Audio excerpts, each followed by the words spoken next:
Hi, welcome to the Sunday stream, late night Sunday streaming.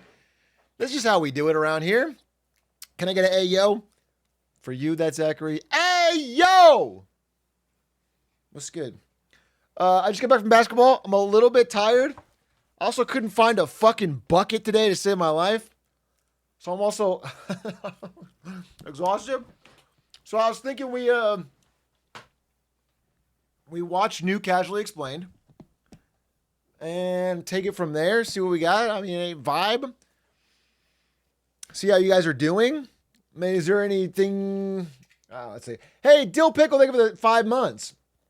They need to bring back Game of Zones. Facts. Dude, I've been watching Game of Thrones, and every episode I get closer to season 5, I get this dread in my stomach. Because I'm like, damn, I remember the show's so good. Like, I remember, and then I know that it's getting bad. I'm just going to stop. I don't think I'm going to finish it. I think I'm just going to stop while I still like it. I'll watch 5. Actually, I'll probably watch right up until, well, I don't want to spoil, but it's been 10 years or whatever. I'll right up until Cersei does that thing in season 6. And then that's the last good moment of the show. That's the last good moment of the show.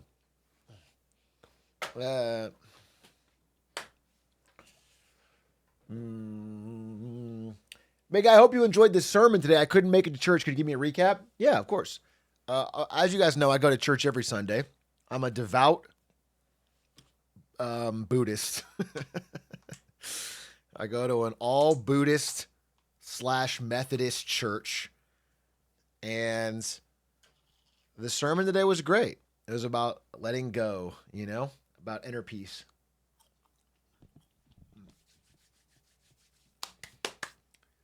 Atrioc, Silk Song officially comes out at 7 a.m. PST on Thursday. Is that correct? 7 a.m. PST on Thursday. Will I be there minute 1? Is that even smart for me to do? I guess so. Hey, Pay. Thank you for the 54 months. Pay, if you guys don't know, is moving to Los Angeles. And we're going to be best buds. We're going to play basketball together.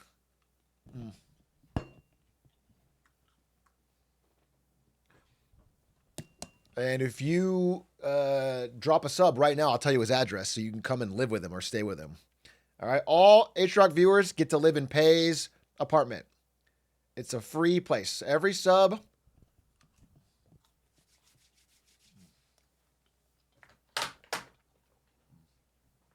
And he will also feed you and shelter you and clothe you.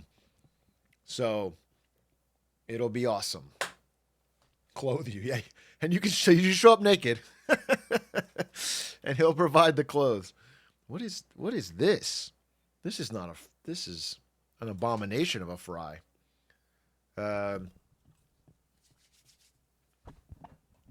Poggy's upcoming 5 years equals home. Thanks for the 59 months. Use a big. Oh, did you just get the? How long does it take to get the Quincy salute? 4.5 years. What is that? 12, 24, 36, 48. Plus 6. 54, right? Oh, you're already past it.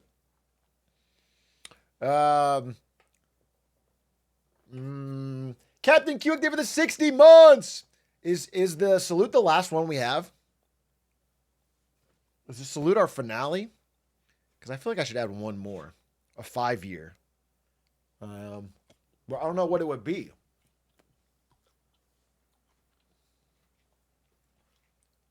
What would it be? What would be a 5-year?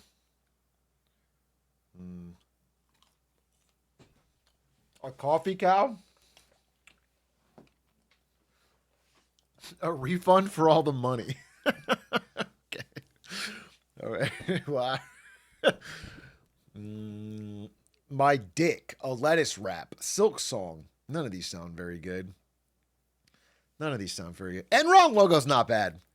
Actually, the Enron logo for a 5-year is not bad. Because we don't use it for anything else, right? Because the little E. I don't know if it's as cool as the Well, anyway. I'm sorry. Excuse me? Piss is the poor man's poop. I shouldn't have whooshed this. I just don't know why you wrote it. Are you new here? Why did you write this? Like, who? What I don't understand is the type of person that writes something like that. How did you find out about my stream? What is it about my stream that drew you here? For it is the truth. I don't understand the concept. I'm new here. You have a topic? Dunsdorf, if you have a topic, you get the new chatter privilege. And I'll talk about whatever you want to talk about. We're going to watch Casually Explained here in a second. But I'm kind of macking on some French fries.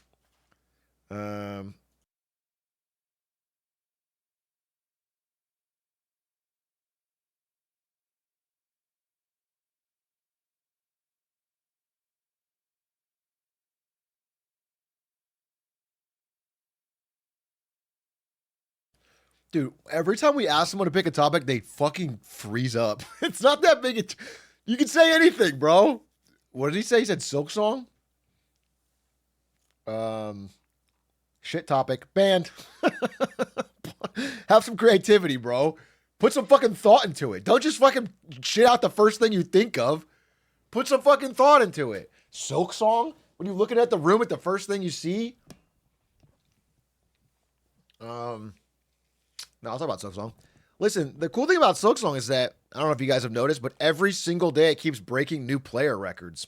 I think it had like 60K active playing today, and previously, before the announcement, the peak was 20K, and it was years ago. 70K last night. Not Hollow Knight, original Hollow Knight. People are super bum rushing Hollow Knight to play it before Silk Song, which is actually really cool. Good for them. So it's never been more active. I think that's cool. But other than that, I'm just really excited for the game. Oh, yeah. I mean, you guys did mention it comes out at 7 a.m., right? So what am I going to do? Here's my honest question. If I start streaming it at 7 a.m., no one's even going to be there. Because 7 a.m., who the fuck's up?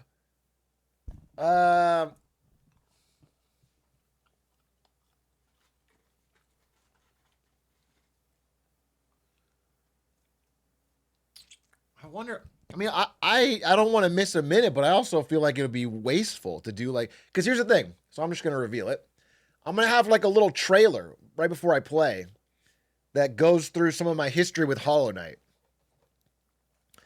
And I'm pretty excited. And I don't know, it'd be weird to do it at 7 a.m. I don't know. But maybe I will.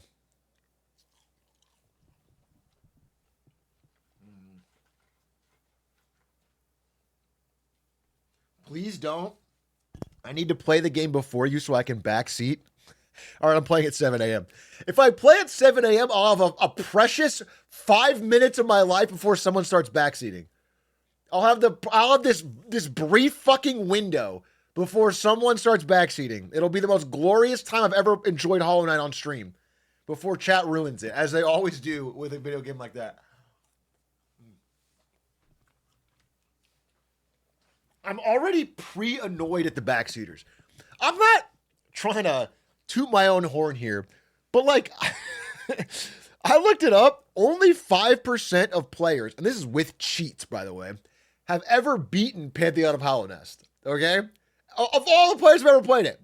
And then on top of that, I did All Gods Radiant. On top of that, I can beat Absolute Radiance on Radiant on command, basically. Like within 10 tries every time.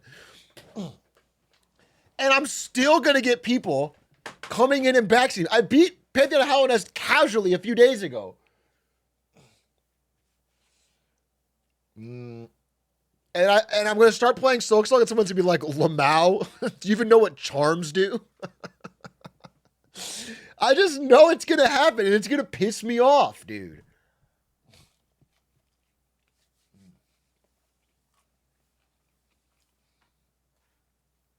Hera doesn't crash out like you. That's true. But the thing about Hera, this is the fucking problem. Hera has the unique privilege of actually being rank number 1. If you are rank 2 and you stream, people will backseat you.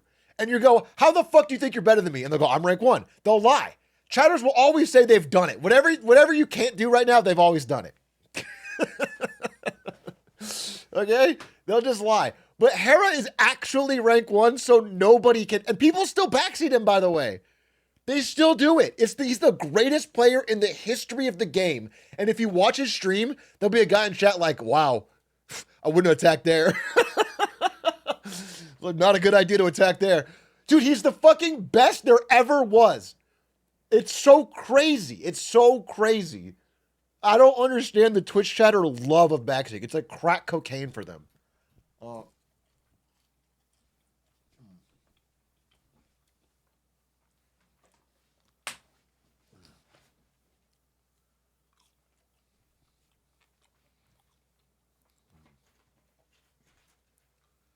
Do you think LeBron gets backseated? I mean, yeah, but...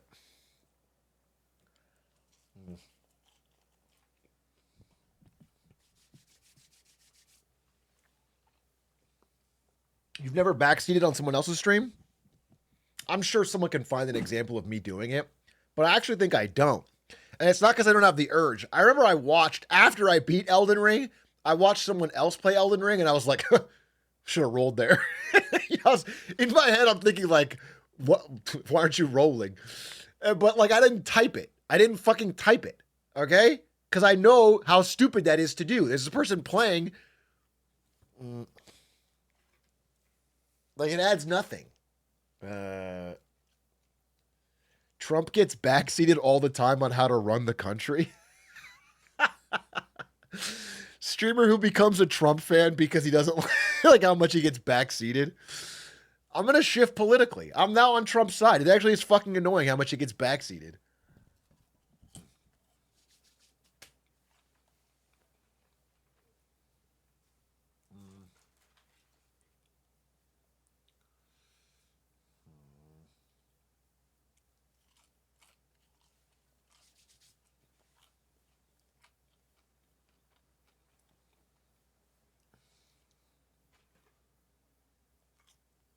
Have you heard people thought he was dead, but he was golfing? Yeah, I heard about it too much. It's crazy. It's crazy because he just wasn't dead. It wasn't even, it didn't even have any, there was no reason.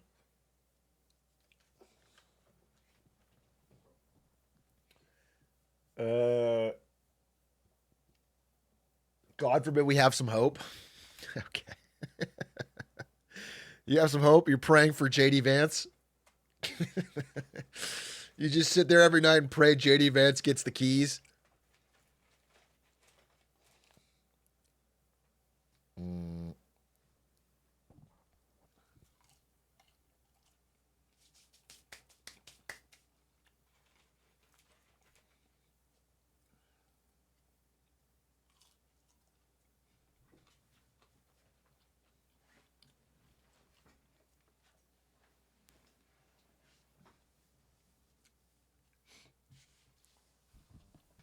I want fries now. These are fucking good. I'll be honest with you. These are hitting. I know I'm just mashing fries on my old gullet while we talk, but first of all, I'm deathly hungry. I just played like 4 hours of basketball. I'm big hungry. Big hungry. You think Vance would install Teal as the next VP? No, dude. No, I don't. Peter Thiel operates from the shadows this entire time, only to fucking surprise push for VP. Why? Why would he do? Why would he change his whole strat? Could you start talking about China and basically BRICS meeting? China and BRICS. Do you know what the C in BRICS stands for? That's right. Canada. The secret BRICS fifth nation. They're a traitor to the North. Yeah, I mean, okay, I could talk about how fucking. I mean, it's everything we've said, but uh, Xi Jinping, and Modi of India had a meeting today and said the dragon and the elephant are united as friends or whatever. And like Modi hadn't met with Xi Jinping for 7 years. 7 years, no meeting. India and China at each other's throats, tensions rising. And then Trump and his fucking tariffs have pushed them together. It's so bafflingly bad geopolitical strategy. It's so bad. It's Trump and his infinite wisdom.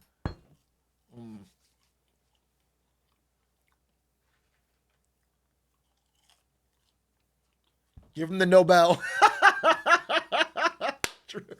True. Trump just wants peace.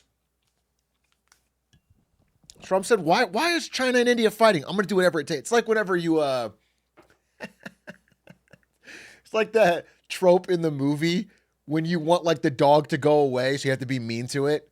Go on, get. We don't even want you around here anyway, but you're like crying. You turn around and you're crying.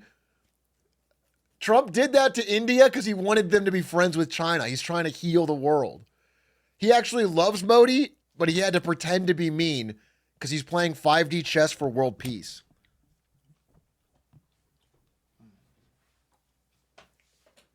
Damn, he really is the GOAT.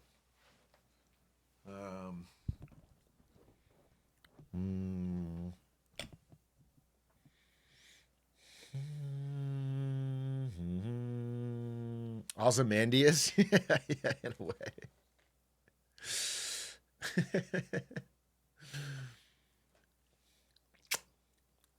Have you seen that Build-A-Bear Workshop has outperformed pretty much every stock in the past 5 years? Build-A-Bear Workshop percentage-wise has done incredibly well. But someone posted a graph of this that had Build-A-Bear Workshop above NVIDIA, and it was percentage return from a certain year. But then people in the comments were like, Build-A-Bear's bigger than NVIDIA? Like Build-A-Bear is a $4 trillion company.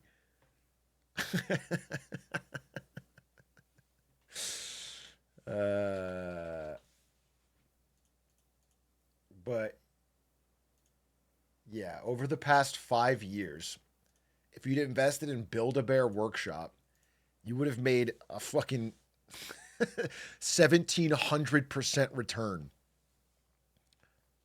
If you'd have known in 2020.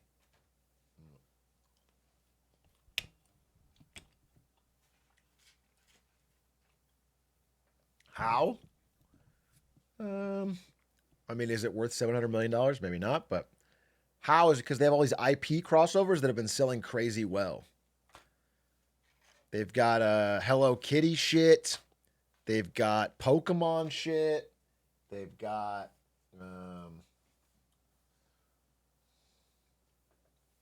and then it does well on social media. I don't know. It's just built for the. It's like the same as. Do you know? Understand that the Labubu company is bigger than Hasbro and Mattel combined times 3. Shit just hits bigger nowadays, bro.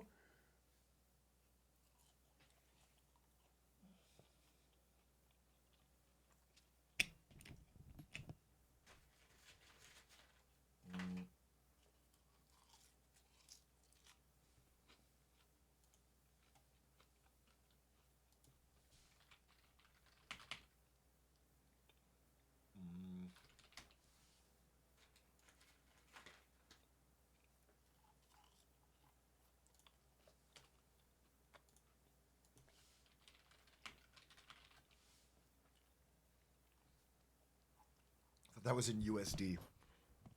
I almost spit out my fucking fries. I looked at the Pop Mart market cap and it said $414 billion. And I was about to freak out. But that's in Hong Kong dollars. What's that in USD? $54 billion USD. Mattel is about 6. Hasbro is about 11. Yeah.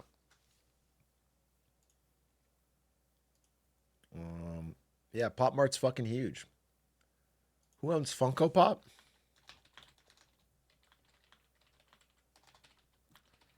They independent? I think it's just Funko. Funko, FNKO. Funko is worth, dude. Funko Pops, generational fall off for Funko Pops. Yikes! What happened to this day? What happened in October of 22 that made Funko Pop era end? Literally, what happened? Wait, Funko stock October 2022.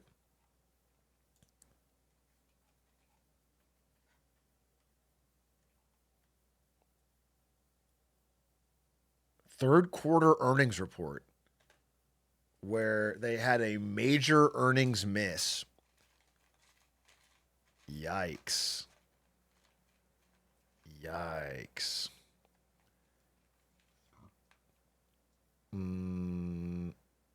Wait. No, I mean, it looks like it wasn't even the Funko Pops part. It was everything else. They have a Loungefly lifestyle apparel that did terribly. I've never heard of this. What is Loungefly apparel? They sell this Shadow the Hedgehog backpack. They lost money on this? This looks incredible.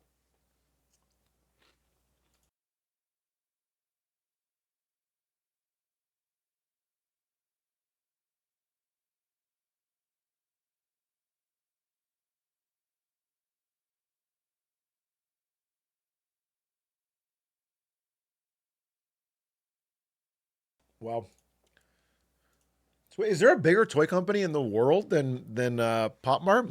Labubu is the biggest toy company in the world. Lego. What's Lego's market cap? Oh, it's private. We don't know. Looks like it's about 15 billion. Okay. That makes it smaller, right?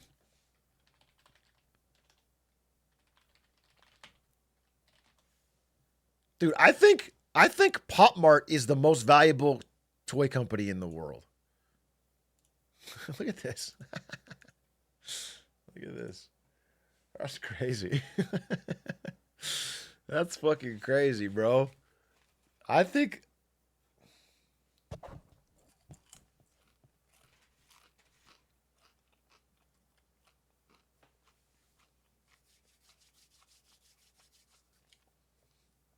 Lego's def over?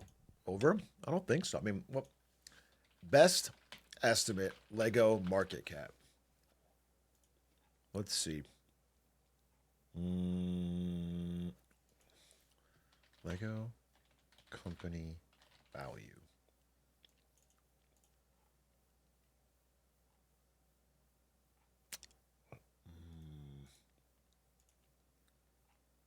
I mean, you can't. It's a private company. There's just no way to get an accurate number,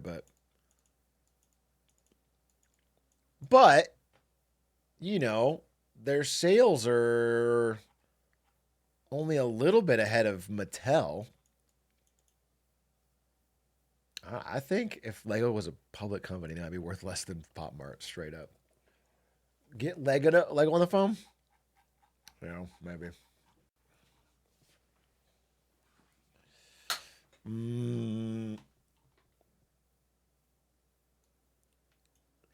Use revenue times 5, then they'd be smaller. They'd be significantly smaller.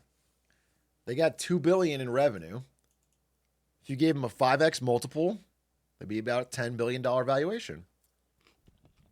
Even at 10x, they'd be at 20. I mean, they're just, I think they're just smaller. Is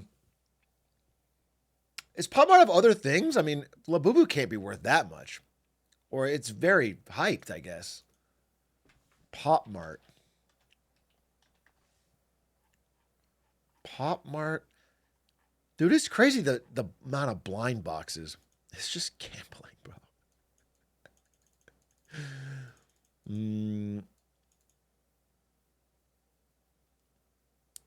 Yeah, they really just, it's all blind boxes. There's no, I mean, this is so crazy how fast it's gone up in value.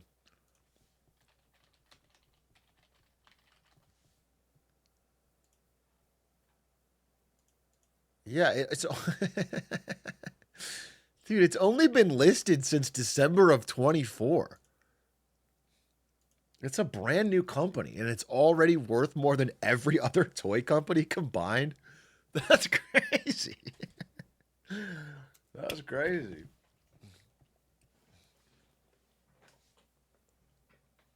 Mm.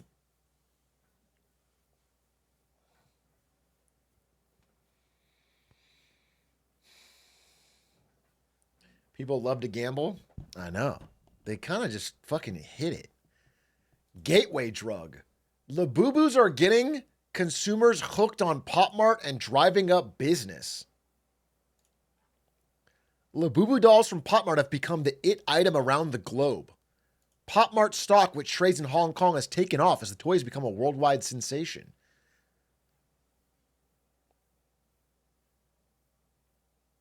It's caught the attention of shoppers, brands, and even politicians who want to ride the trend. Trends come and go, though, right? I mean, it feels risky, but maybe they're just better at the overall experience. I mean, their stores, I heard, are nice. And they've got, like, clearly a good eye for social media. So maybe they can repeat the success, especially if they get more branded collabs. Beanie Babies with gambling. Okay, you're saying that like in a bad way, but Beanie Babies with gambling is probably the best business idea I've ever heard. If I were in a Shark Tank and someone pitched Beanie Babies with gambling, I would fucking throw my money at it. That shit works.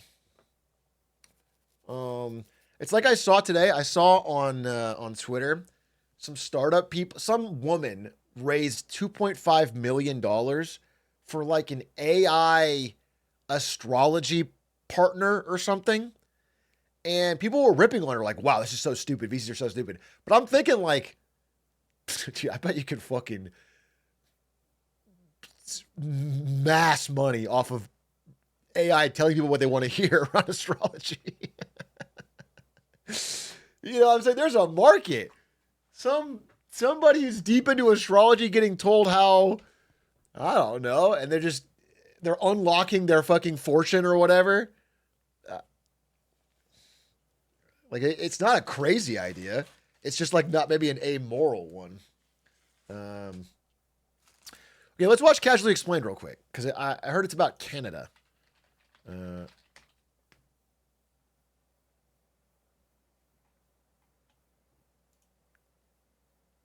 Oh, Canada. It's called The Greatest Country on Earth, and it's 8 minutes long. This video is sponsored by Saley. Canada is the second largest country in the world by landmass, and despite having only 40 million people, it has a massively outsized global impact. Firstly, our flag is objectively the best humanity has come up with so far, and the only one that rivals us is when Japan powers up for 2 episodes and then sends their navy to commit war crimes. Secondly, ask any American to name one non-economic metric that America does better than Canada, and they'll say, what's a metric? Most importantly, America likes to brag they put man on the moon, but Canada put women in leggings. Welcome to the 21st century. Now, Lululemon is a Canadian brand, and you're proud of that? Do you know Lululemon was named that because the founder wanted to make a name that Asian people couldn't pronounce? That is actually why they named it that. It's like actually insanely racist.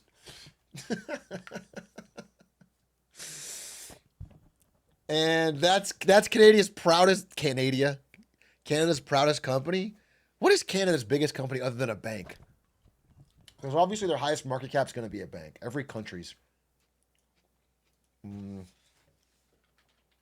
Canada companies by market cap.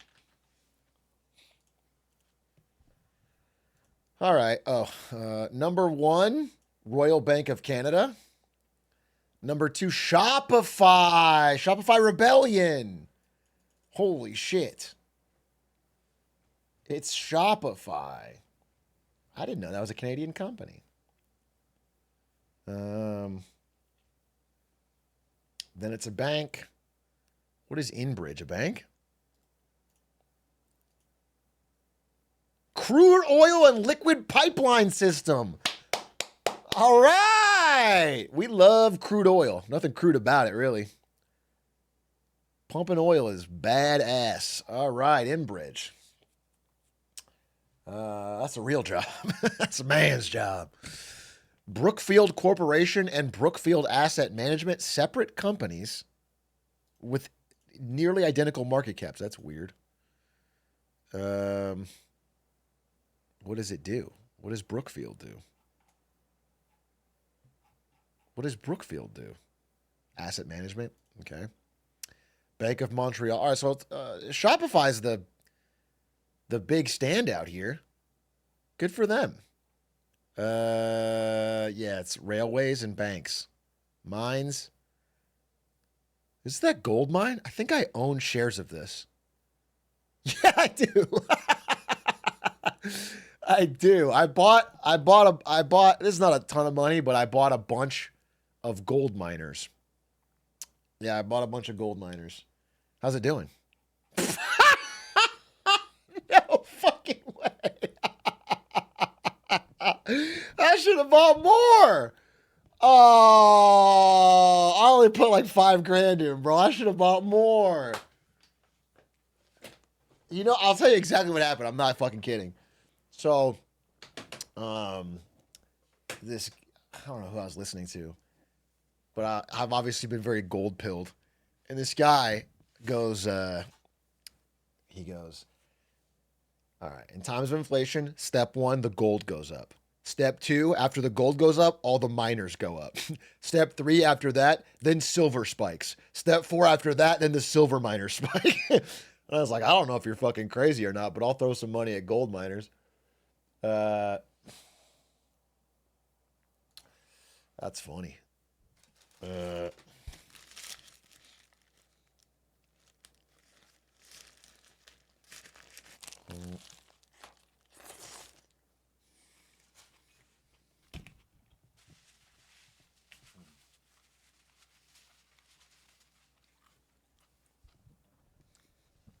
I'm here. It's time to invest in silver. I think silver spiked recently, actually. But I don't trust silver as much. Silver ETF. What's like the most broad-based silver ETF? SLV. Let's see. SLV. Yeah. Maybe you still have time on the silver miners. Assuming this guy's right. But I mean, listen, we don't know. Nobody knows where anything goes, but I will say his order is insanely right. It was literally gold, then gold miners, and now silver. That's actually crazy. That's fucking fire. All right. Let's watch what Canada. But Canada put women in leggings. Welcome to the 21st century. Now, even though Canada is known as the Great White North, if you look at the demographics of Vancouver, I'm in fact a minority. Despite my oppression, I live in harmony with other people, and Canada is a melting pot of cultures. From the west coast to the east coast, you have an enormous diversity of people. To illustrate the point, here we have the newlywed and nearly dead, then we have gays and Asians, then it goes Timu, Texas, Earth is flat, definitely flat, milk in a bag, gays, lobsters, potatoes, leprechauns. All the other territories are climate change insurance. Although it has a lot of similarities, seems right to me. Seems right to me. I like that it said French, but he said gays. That's great. That's crazy. That's wild. My Canadian geography is not great. Is Calgary here in Timu, Texas?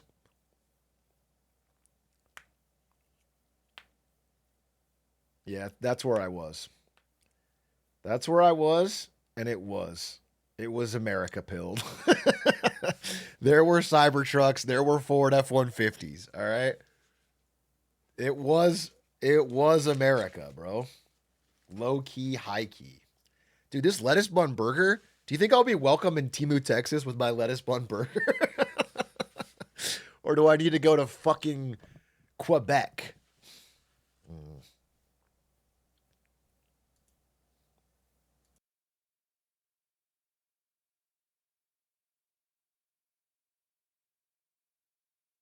leprechauns. All the other territories are climate change insurance. Although it has a lot of similarities, Canadian culture is distinctly different from the US. As an example, Canada doesn't have the NFL, NBA, or MLB. We just have the NHL, which stands for No Houses Left. While we've tried nothing to solve this, we're all out of ideas. Because us cool Canadians on the West Coast who have pine trees and somewhat acceptable weather don't relate so much to everyone in the lame eastern provinces who have maple trees and funny accents, the Pacific Northwest has previously thrown around the idea of creating our own independent sovereign territory called Cascadia, which would mostly include British Columbia, Washington, and Oregon. The idea came about when we asked ourselves if an economy could be sustained purely by fishermen, lumberjacks, and pride parades. And while haters say that men shouldn't be in women's sports, no other country is ever beating us at Olympic drag. Sometimes English-speaking Canadians get a little sad because we don't have much in our culture that is distinctly Canadian and not influenced by the United States. But that's exactly the beauty of it. One of the best parts of being Canadian is traveling abroad, and when someone asks you, "So, where in the United States are you from?" you get to experience the joy and relief on their face when you say you're from Canada. The fact of the matter... Yeah, I already mentioned I have a counter to this, which is that I'm American and I just said that I'm Canadian. And then I act very American so that every Canadian who tries this trick of saying where they're actually from will be looked on with doubt. Okay? I'm blowing up your whole fucking spot. Oh,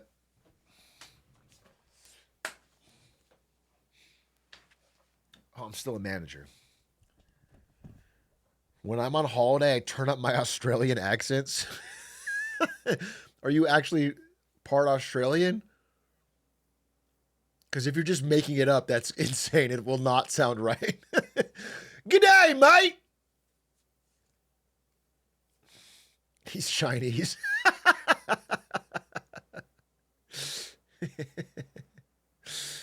He's Chinese. This video is a protest for more. That's exactly the beauty of it. One of the best parts of being Canadian is traveling abroad, and when someone asks you, "So, where in the United States are you from?"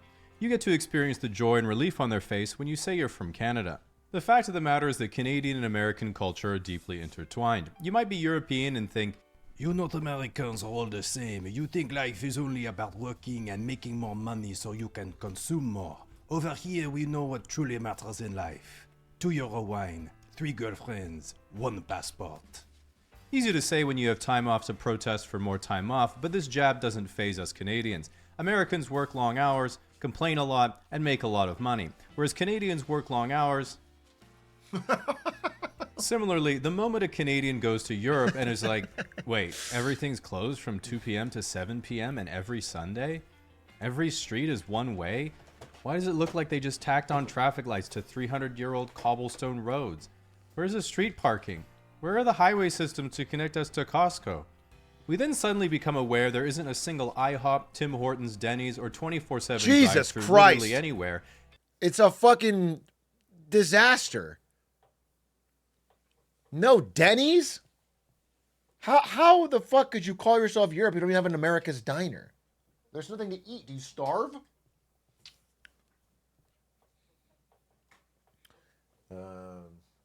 It's a lawless land. We have Wendy's. Honestly, you have Burger King. European Burger King tastes way better, bro. I say it. I stand by that. And we realize this isn't work-life balance. This is some bullshit. And we stand with the Americans as our own brethren who especially do not tolerate being hungry under any circumstance. When you ask someone to think of things that are for real Canadian and not American at all, there are only a few things that come to mind. Beavers, moose, hockey, poutine, Rush, Nanaland, the big comfy couch, I don't know Terrence that. and Phillip, Little Bear, Franklin, this cancer patient, both Ryans and Nelly Furtado. If you think that I knew that Little Bear was Canadian, you're dead wrong. And most of the Canadian celebrities, I only find they're Canadian later. All right. We automatically assume they're American until told otherwise. Okay. Nathan Fielder, the Trailer Park Boys, the Nathan Fielder's a big get, though. That is a big get. Nathan Fielder's a big get. And I got to give Canada a big dub for that. That's in the draft. That's a good one. That's a big get. Scourge of the Earth, and of course maple syrup. But what truly defines Canadian culture is how we measure things, as we're not just bilingual in both imperial and metric, but we also just make up measurements as we go along. People and objects are weighed in pounds, but not food. We measure that in grams and milliliters. We measure alcohol in mils and liters, but a bottle of gin is a 2/6 and a glass of wine is in ounces. A person's height is measured in feet and inches, and short distances are also in feet. But if something is at the end of the block, we'll tell you it's like 50 meters away. Only old people use yards and miles. But that's okay, because all of us take pride in being able to poorly convert it to metric for you.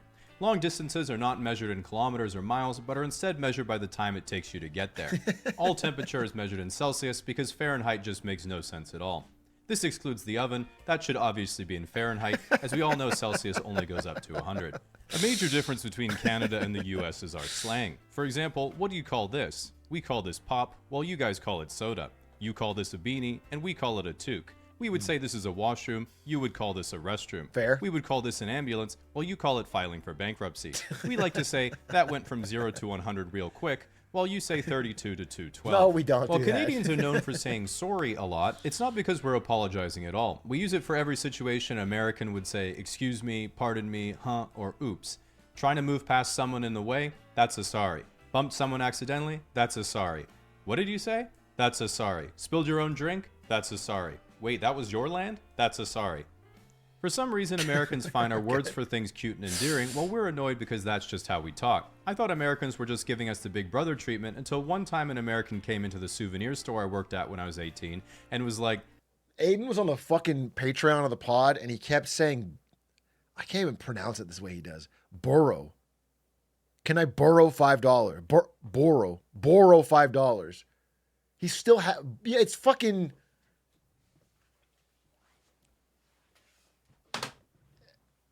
It's terrible.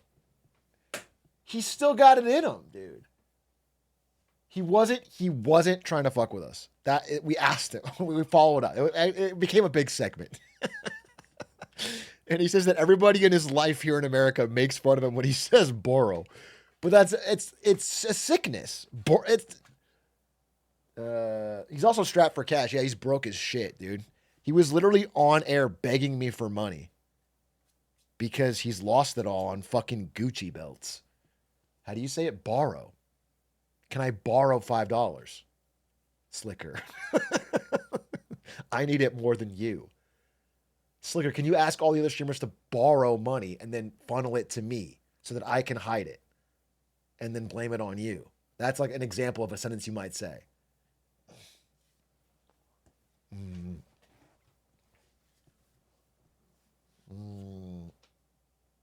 Some people say wooder for water. It was insane. He hit me up even though he was broke. Wait, in case he was broke or you were broke? Hitting you up because he was broke makes total sense. What's up, Vale? Good to see you. How do you feel about the cyber gun? The one that I designed? Is buying book club Patreon worth it? If you're going to read the book, I wouldn't push it. The Year of Kindness are funny, though. Aiden crashes out. Actually, I'll say, if you're not much of a reader and you don't want to hear Aiden crash out at comments that disagree with him, it's probably not worth it. I would stick with the $5. I'm being 100%. I think we have to fucking... We're talking about new ways to do a tier 2 show, because right now, you have to literally enjoy Aiden crashing out. It is a huge part of it. It is a huge part of it.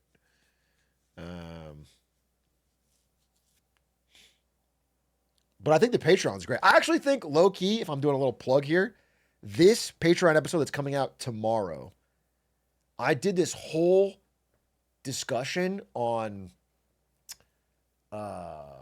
tricks that banks have been using to hide delinquency rates that I thought, I'm tooting my own horn, but I thought it was fascinating. I straight up thought it was fascinating. And if you've been thinking about trying it out, I would recommend trying it out for that one episode, seeing if you like it.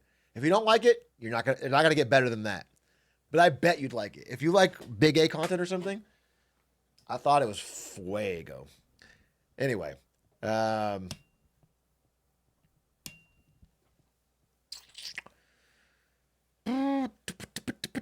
let's watch the end of this. Sorry, I fucking cut it off. I cut that shit off.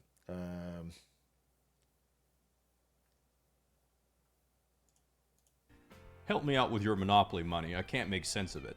And while people still say that all the time about our fabulous and indestructible bills, he instead dropped a handful of coins onto the table and then was like, okay, this one's a nickel, this one's a dime, and this one's a quarter. We have this. How do we feel about, I don't know if I have an opinion on this. Like, oh, fabulous. I haven't made up my mind. I think color-coded bills like this, they kind of are cool as hell. They make me think of like loot in a video game. I think they're fucking sick. But on the flip side, like I think America having the greenback and it all just being this fucking green dollar is badass too. Like I wouldn't change our money, but I think if I was in a different country, I would want to have color-coded money. I feel like it's not the best design, but it's iconic at this point.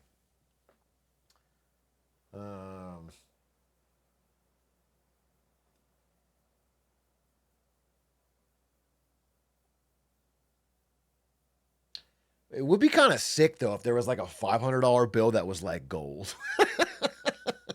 Trump! I know Trump would go for that. Put his face on it.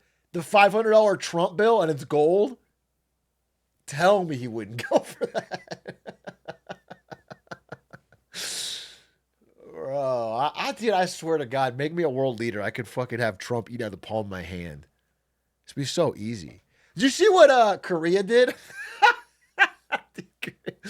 So I don't remember if it was on Big Egg Clips or on Lemonade Stand, but I said, I'm not joking. I think Japan, when negotiating with Trump for the trade deal, should show up and give him a golden samurai sword and like a fucking golf cart and be like, this is a honorable, like I literally said this. I actually believe this. So not but a month later, South Korea just showed up and gave him a golden Korean turtle ship. Wait.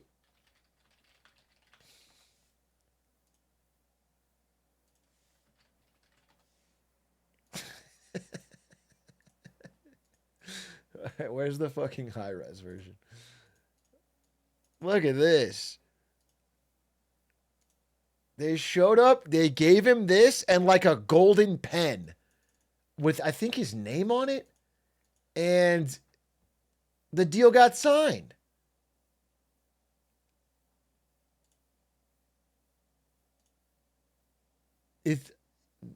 It's the perfect fucking plan.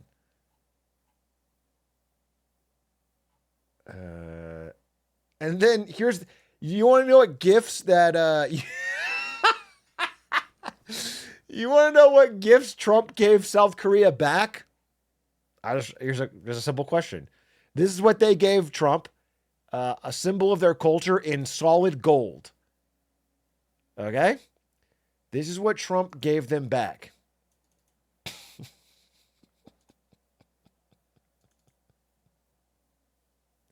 A fucking signed MAGA hat.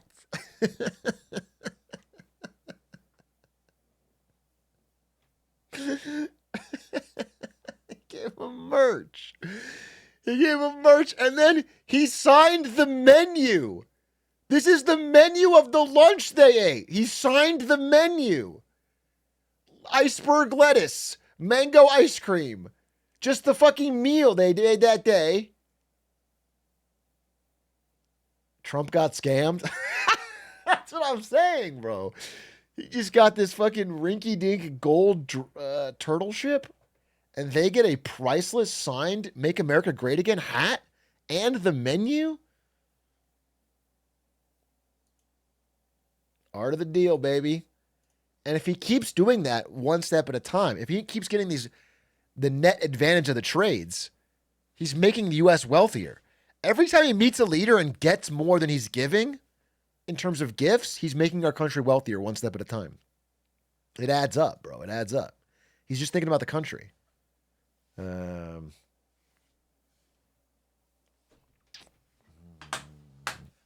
He's paying down then he can sell the gold turtle ship and pay down the deficit.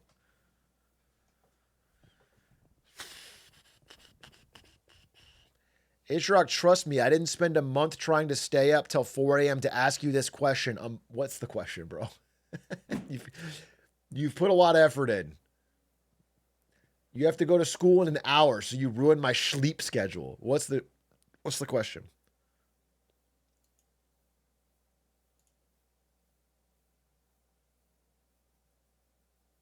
The question was, how do you feel about the cyber gun? That was your actual question? You stayed up all night to ask me, how do you feel about the cyber gun?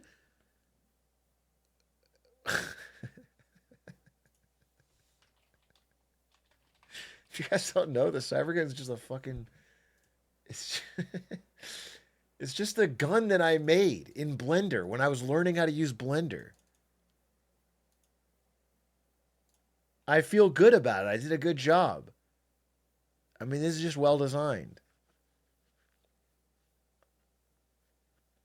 You're cooked, bro.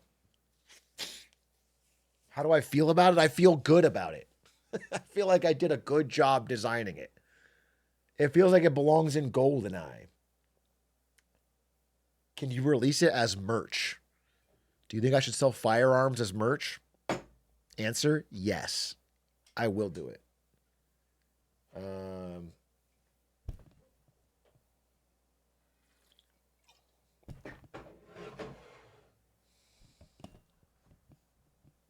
Nothing could go wrong. I love the PewDiePie texture.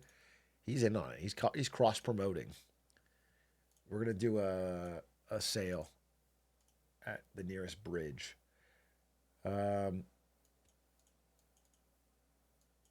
This exact image on a shirt I need. You need this image on a shirt of a gun that says I heart Elon Musk. That's what you need? Okay. Anyway, currency wise, I think this kind of fucks is all I'm saying.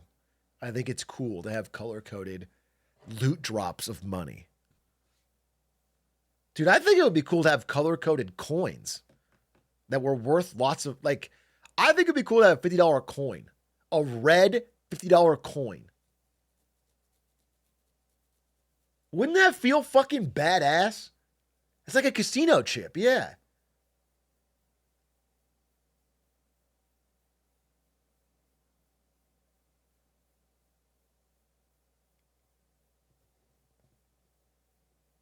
Canada has a 2-color coin, $2. Be way hard to verify. How would it be hard to verify? Harder than the plastic money? I don't know. Just fucking do it.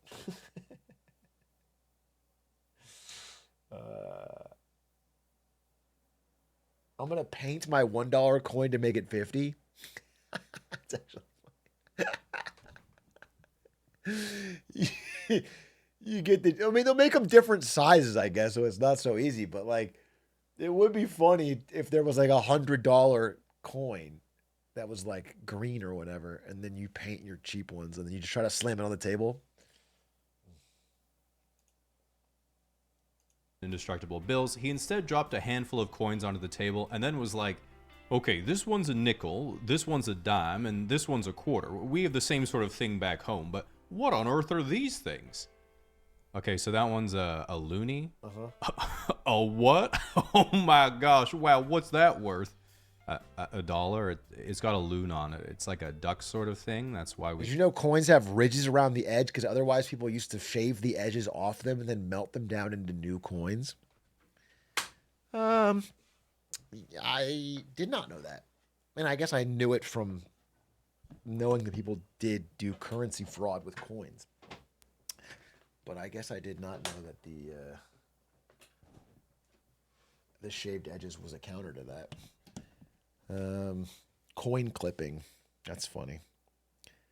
That's how like Rome at the end of its cycle would, because when you have a gold-based currency, you can't inflate it the same way that you can with a fiat currency. Now, you can't just print a bunch more money. So what they would do is they would just put less gold in each coin. They would put like, I don't know what the filler metal would be, but they'd put other things. So there'd be less and less gold per each coin. They'd shrinkflation it basically. Yeah. And then people would stop trusting the currency. Which was bad. Call it a little. Oh, I haven't seen that before. You Canadians really are something, aren't you? Okay, then what's this one worth? $2? What do you call this one? A double loony? And I was like, I don't want to tell you anymore.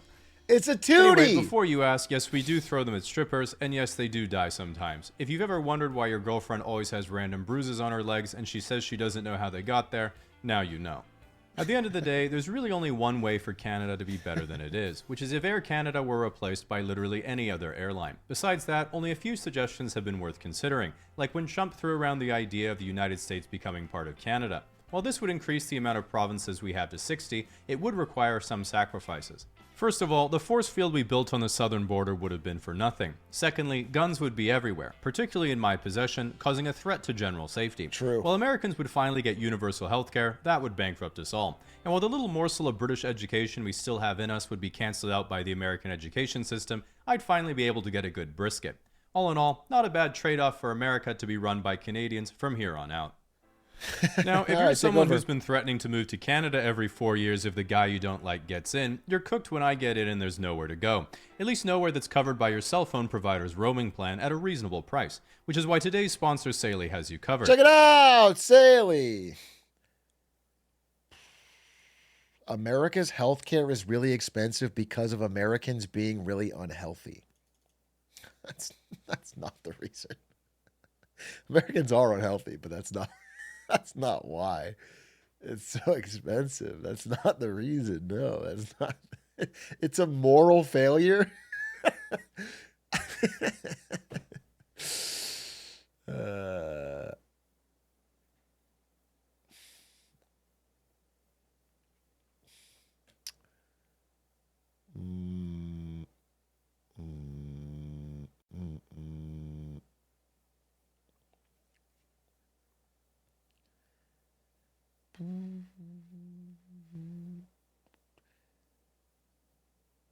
What went wrong at basketball? Dude, I just couldn't find a bucket, man. We had some new people too that were crazy good. Honestly, we had some crazy good people. I got the ball stolen. It's tough, dude. How many points you score? 6, maybe. That's across multiple games. I did not do that good. But I didn't. Well, here's what I'll say. Actually, to give myself a tiny ounce of credit, was I wasn't throwing out bricks. I just wasn't getting a lot of opportunity. Like I was passing. I wasn't getting any shots. And I played defense, but I wasn't I just couldn't find anything, man. I feel like I was clamped up. I felt clamped up.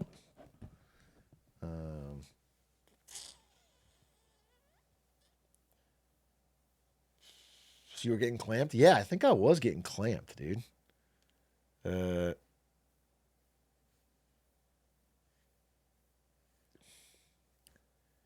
Atrioc going out there like Draymond Green swinging at nuts. Yeah, dude. I play our friendly basketball games like Draymond Green. I'm screaming. I'm hitting. I'm violent. I go crazy, dude. You need a special move to F with the new guys? I need a special move like I'm fucking in Mario Tennis. Yeah, I throw the basketball up and then Boo carries it to the fucking hoop. Maybe I like make a volcano come out of the court and I throw the basketball in it and then it goes boom, Krakatoa, and it goes across the court and goes in. That's not a bad idea. It's not a fucking bad idea.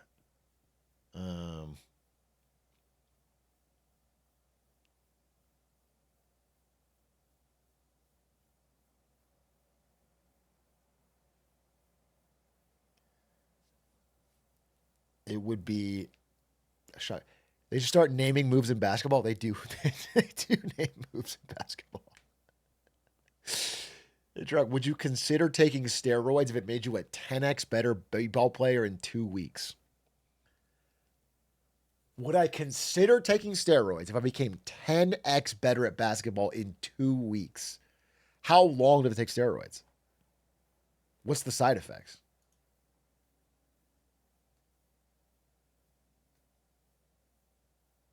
For the rest of your life? No, I wouldn't do it. I wouldn't do it for the rest of my life. But if you tell me there's like barely any downside and I get to fucking show up and go crazy, yeah, I would do it once. I would 100% do steroids once for one day to show up and be fucking. Uh, mm,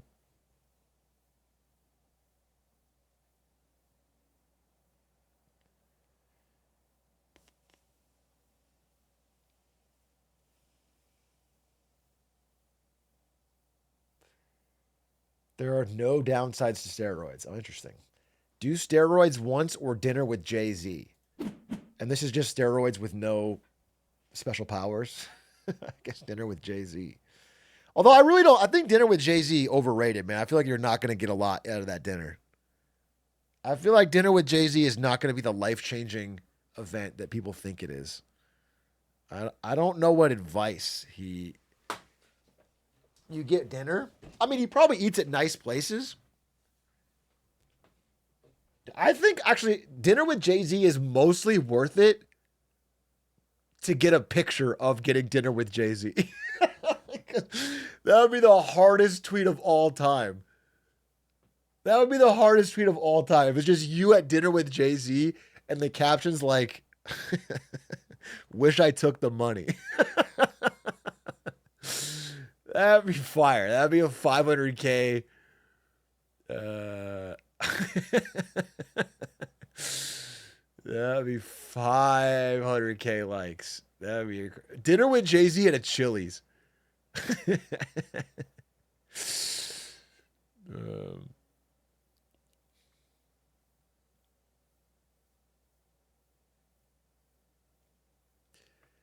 pick hella blurry so you can't really tell if it's Jay-Z. Well, that'd be embarrassing. I do a dinner with Jay-Z caption, but it's just a different black guy. It's blurry, you can't tell. That'd be tough. That'd be a tough. Jay-Z does the old I forgot my wallet trick.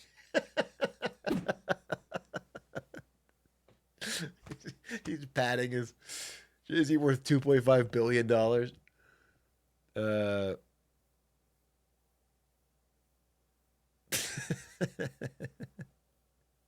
Empties his pocket.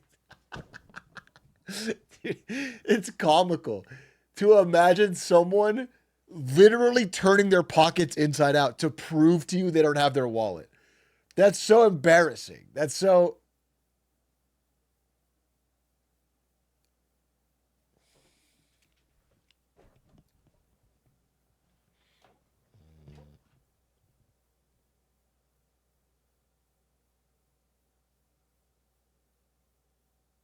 Act poor, stay rich. Fucking facts. Jay-Z's never paid for a dinner in his life, and that's how he got to where he is. Okay? So if you're paying for dinner with family or friends, just know you're falling behind. And that's the God's honest truth. Okay, let's see. What's is there a whoa, a new CNBC, why adulthood became so expensive? Could be interesting. What about the US retirement system gets a C plus rating? Nah, not so interesting. There's a good work. New Historia Civilis? Maybe. Fern is on an upload spree? Dude, Fern's Taco Bell video was the worst Fern I've ever seen. I was thrown.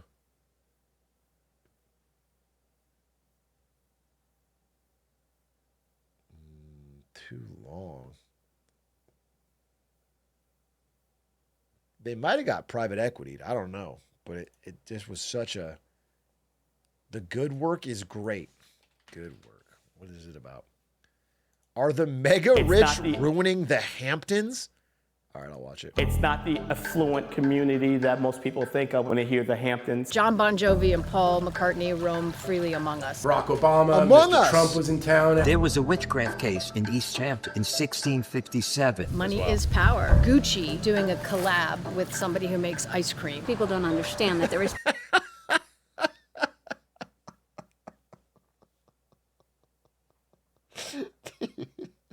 That's a crazy sentence.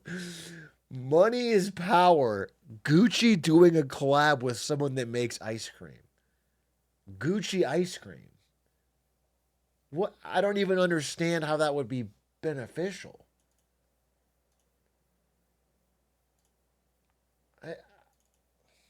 poverty in the Hamptons. We used to do real witch hunts. Yeah. When we were country. Yeah.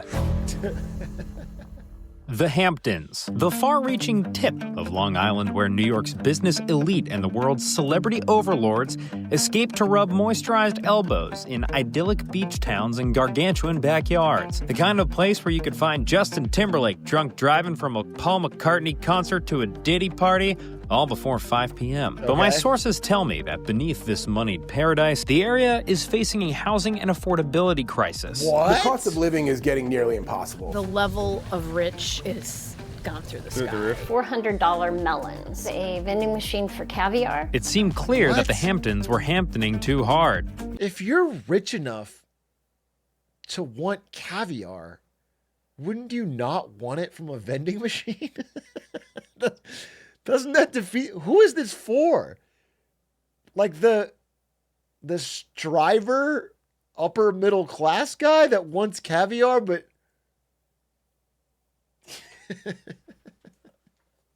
Is for some new money? For when you're slumming it, but still need caviar? The CEO on the go? Listen, I'm not in the caviar crew. Is caviar actually something people enjoy eating? I thought it was more of like a signifier of taste and wealth.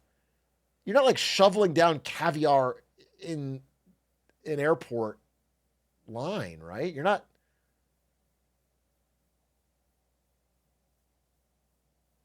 It's decent. Okay. It's like pretzels. It's not like pretzels, bro. I'm not making Wetzel's caviar. A vending machine for caviar. It seemed clear that the Hamptons were Hamptoning too hard, even for the Hamptons, spurring questions like, who can actually afford this? And is anyone doing anything about it? These are daunting queries, but when I get whiffs of a story that's occurring close to where I live in a beautiful locale, I will drop everything to get to the scene. Okay. So get in, bitches. We're going to the Hamptons. Wait, Fern is owned by the same private equity as Fireship? Well, that would explain the recent videos from both of them. That would explain quite a bit. Oh, I got an offer. It was in my email. I got an offer. I don't know if it was from private equity. It's from like a startup or something that's investing in, it was like $2 million. Low key. Not even kidding. It was like $2 million. But I think I have to continue making big A videos for like fucking 5 years or something. It was not,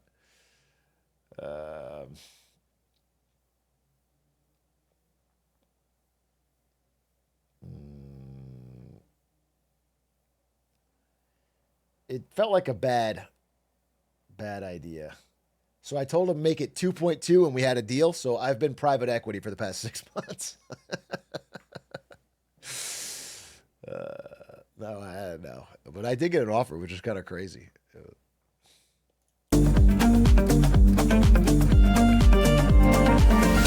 Before this collection of Long Island towns that the guy getting hammered before pickleball calls their happy place became the glitzy Hamptons we know today, this was just a quiet, rural strip of land. It was settled in the 1600s by English folk who made friends with the Shinnecock and Montauk people by... Low-key, I'm taking that $2 million retiring in Greece. Okay, but do you understand that you only get the money if you continue working on the channel. So you have to make videos again for like 5 years. So you're not, I guess you could take it and save it, but then they also get all the revenue from the channel, which probably would be more than that over that time. So, like the only reason to do it, which is crazy, is like if I wanted to take the money and then like follow the exact letter of their rules, but do no actual work. So like just upload, but do no actual work. And you kind of ghost job it. I guess you could do that. But then you have to deal with them. They would be constantly harassing you, I guess. Oh, that's kind of what it feels like fucking Fern is doing. Like, if I was them, I think that Taco Bell video I scrap before I upload. But when you got to make the upload for you just run it.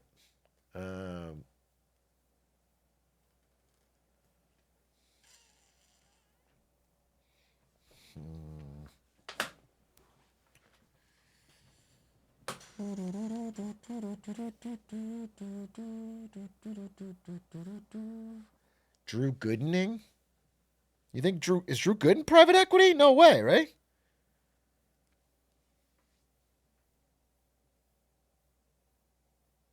I don't think Drew Gooden's bad. Drew Gooden's videos have been good. I was thinking about watching the new Drew Gooden. It's about the War of the Worlds. I like Drew's stuff. Everybody.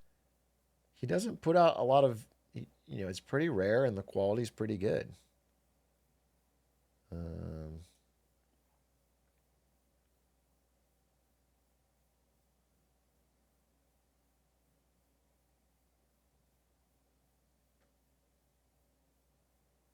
The new one was really good. Yeah. Well, let's watch this Hamptons video. I want to see what's going on. Promising them that their names would one day be on bars and golf courses. A couple of centuries later, it became an artist settlement, with American Impressionists arriving in the 19th century and pop artists coming in the 1960s. But its deadly combination of bucolic beaches and close proximity to the world's capital of capitalism meant that it couldn't stay a hippie secret forever, which is how we got to today, where the Hamptons are a summertime epicenter for expensive bar food, private chef influencers, John Hamm's $150 for that? They took frozen food, chicken tenders, and fries, and they just put it on 3 tiers, and they marked it up to $150?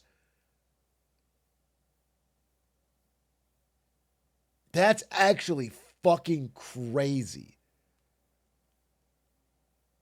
That's crazy.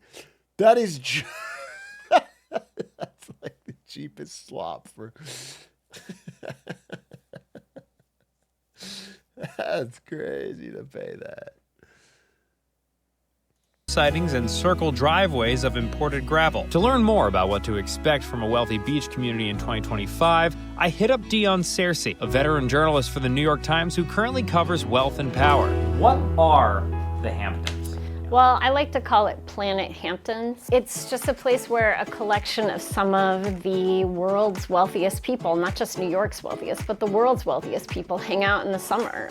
It reminds me kind of when those cruise ships dock and people pour off, but all these people are like wearing all white and have really toned, shoulders and abs and that kind of thing. It's sort of the epicenter of where everything happens. There are political fundraisers, there are galas, there are just cocktail parties. A lot of young people go out there. It really feels like a pilgrimage of, the wealthy that go out there. In the Hamptons, do they pronounce it gala or gala?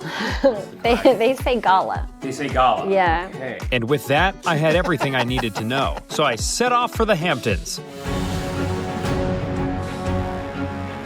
And was then immediately hit with bumper-to-bumper traffic. I should have anticipated this. The traffic is a common Hamptonian complaint, as I've heard from the Real Housewives of New York's Bethany Frankel. I'm the one. I stayed in an Airbnb up there. They ban Uber, Lyft, and they have their own private taxi service that's exclusive to the area.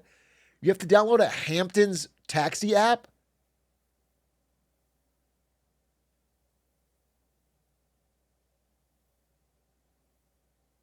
That's crazy.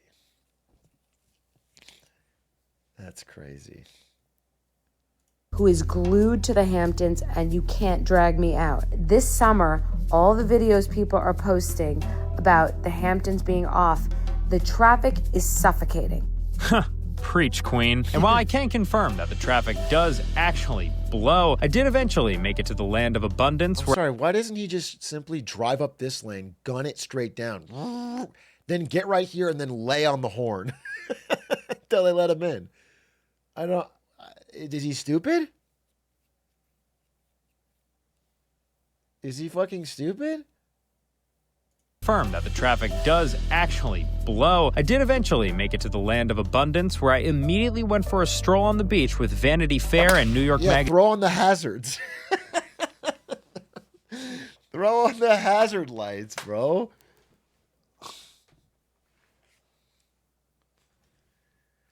I'm going to open a food truck in the Hamptons, but it's microwave Chick-fil-A sandwiches at a 200% markup. You're not thinking big enough, dude. If you want to convince them, you have to do like an 800% markup. You need to make it like,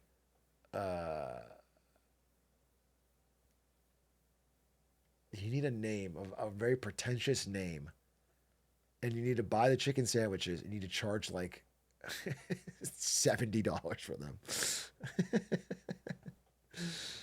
And then you like put it in like you wrap them in fabric.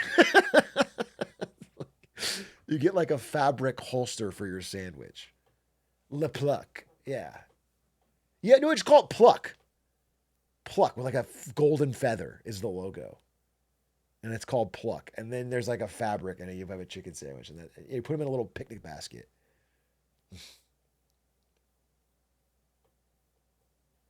That's money. And you literally just go buy Chick-fil-A and bring it up.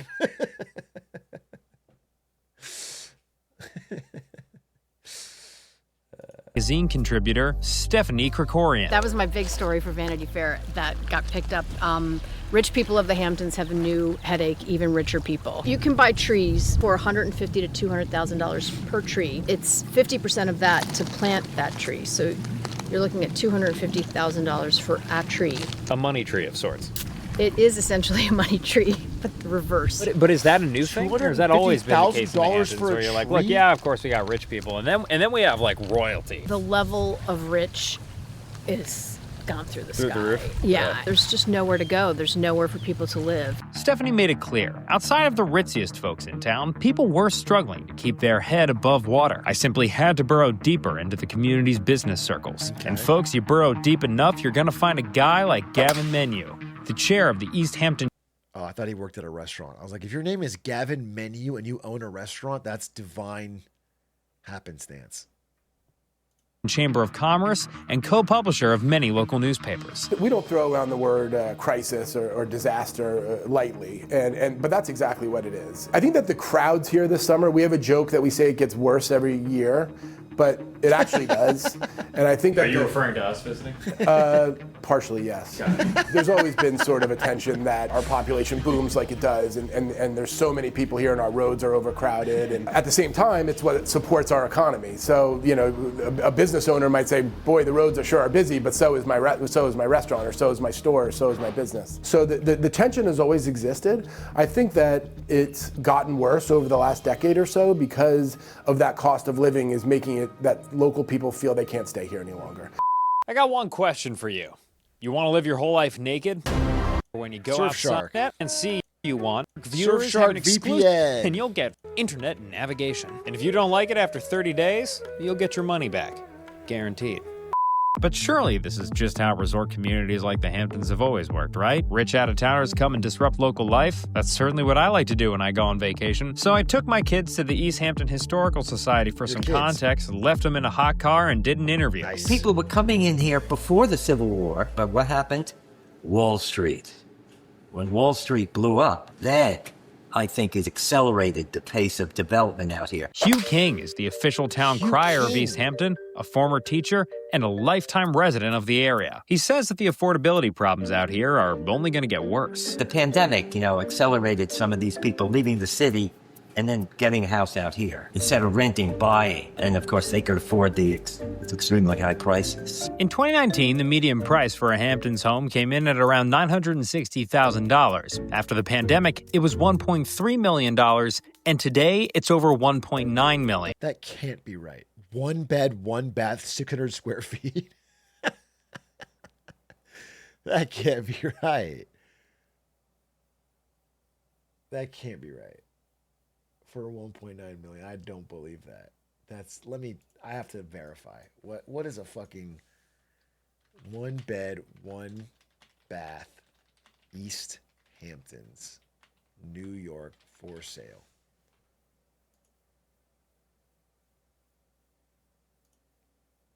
One bedroom home for sales in the Hamptons. Holy fuck. It's so much more than that.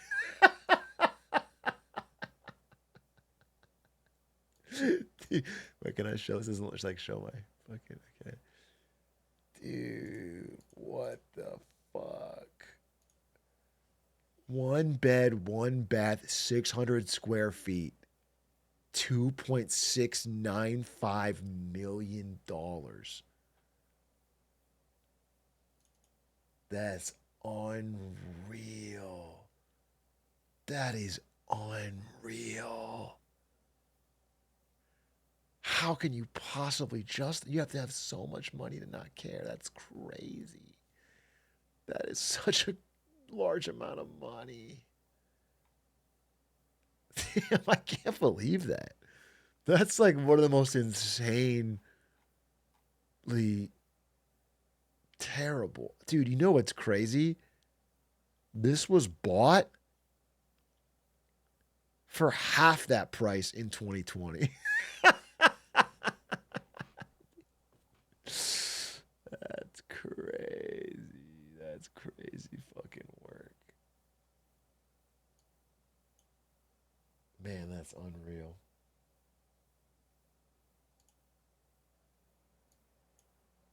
$2,000 a month HOA fee. And it wasn't $14,000 a month estimated payment. always this hard to get housing here. I was getting a haircut in Augie's Barbershop on Newtown Lane, okay? Guess what happened? I bought a building lot in Springs for $2,500 and had to pay him $50 a month. And that's how I got my first house. We need apartments here, and we're not going to get them. It's too late. That ship has sailed. Why has it sailed? I mean, is that just because of zoning laws? Or? Yeah. Zoning laws. There's no land left. If you look in the stores, you go all around. What's the one sign you see? Help wanted. Help wanted. We're going to be losing doctors, I think, out here. Most of the school teachers don't live in Navigant where they teach, or East Ant where they teach, or Springs. They live up the island. So that means they don't have a connection to the community. And it isn't just teachers and emergency workers who are being priced out of the Hamptons. It's the folks in the working class that make a resort community function. Landscaping, construction, pool maintenance, tennis court maintenance, and so forth. Mayor Mullen is the founder of Hamptons Community Outreach, a nonprofit fighting poverty in the Hamptons. A lot of the people that we work with, what we see is that many of them do landscaping from May to October, and then October comes, they get laid off, and then because they no longer have a paycheck, they move into the woods. And then they struggle to survive from October to about April or May when they get hired again. You see sleeping bags, some have mattresses, and then there are tarps above these mattresses or sleeping bags. And then typically you will see some food, like laying around. Sometimes they've created a little makeshift kitchen with like a piece of wood, something like that. But they're very, very simple. Mara told us there are dozens of workers in the Hamptons living in these conditions. As the day went on, I drove past lush fields and farms when I had the same thought I always do while discovering beautiful open space. That land seems developable. The town did a housing plan over 20 years ago, and it said by now we should have over 3,000 to 5,000 units of housing. How many have we built? Well, 266, and I built them. Curtis Highsmith Jr. is the executive director of the Southampton Housing Authority, an organization that builds affordable housing in the Hamptons. The affordable housing he builds is affordable by Hampton standards. Curtis's goal is to bring in middle-class folks that earn 60 to 80% of the area's median income and play important roles in the community like EMT or teacher, and not just kinda knows Bon Jovi's son's friend. He showed us around a few areas, one of which was Sandy Hollow, a 28-unit complex he built in Southampton, but not without opposition. I've had people come to my house while I was cutting the grass, yell out the window, "How dare you ruin my community by building the slums?" When the project...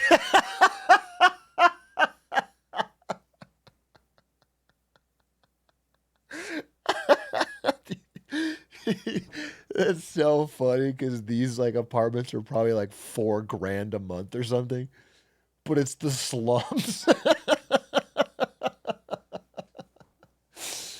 Dude, NIMBYism is such a fucking disease. It's so crazy. It's so fucking crazy. They just can't stand anything that would bring their property value down even one iota.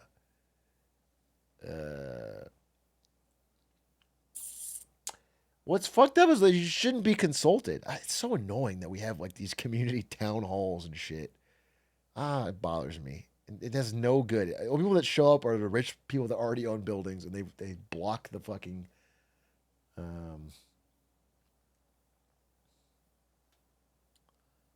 Fuck democracy. That's not what I'm saying. If anything, once you elect the representative, they should be able to just fucking change the zoning laws, and then not have to hear from it. You just elect somebody, and they get to do it. And they don't have to fucking weigh in on the fucking community every single time you build a new building.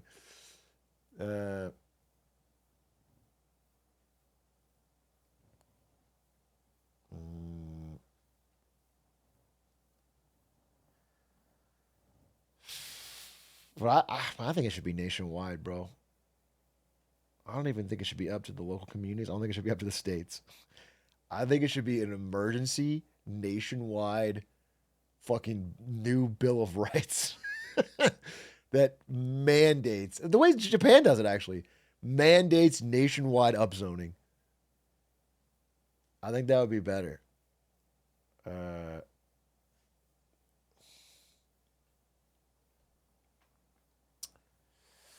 Mandates flirt.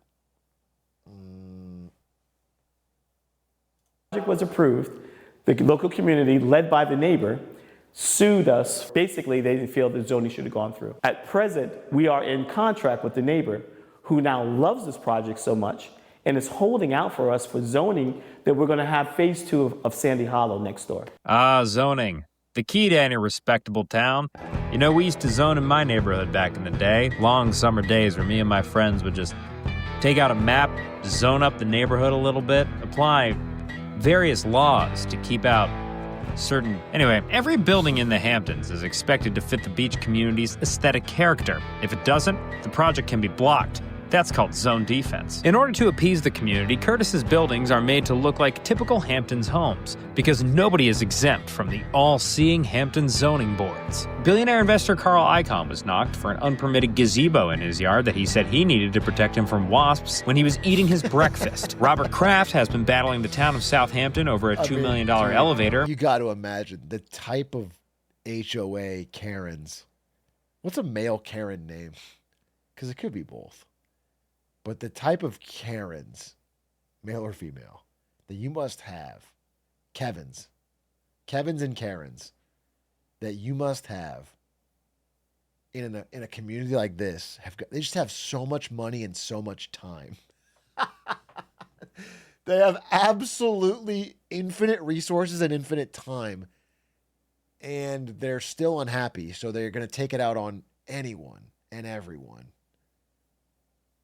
God, it's got to be such a fucking nightmare.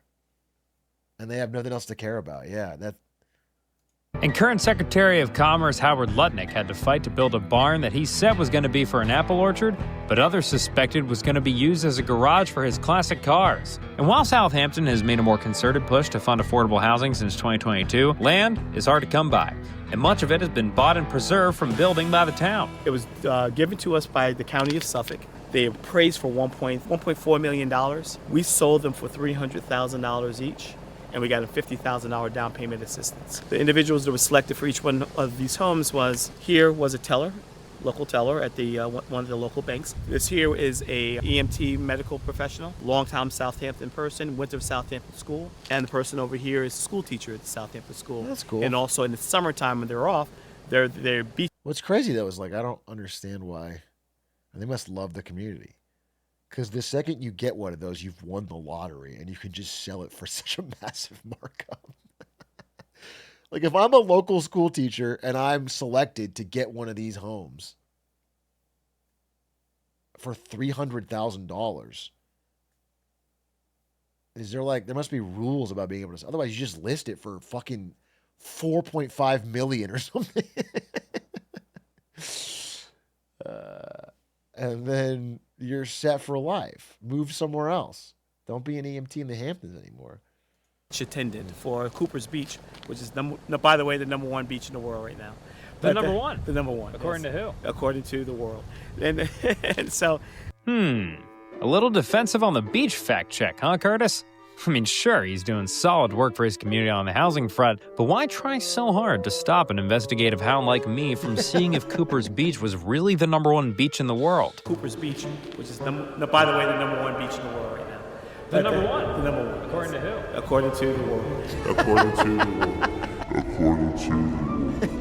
Then it hit me. That was the one thing I kept noticing about these goddamn locals I spoke to. No matter how much people like me were coming in and adding to the traffic, buying up the real estate and driving up the price of melons, they still loved their community. We love living here. It's an absolutely beautiful, spectacular place. Many of us don't think that the place is ruined or overrun or anything along those lines. But the challenges are real. We love that people come and visit us. We need people to come here.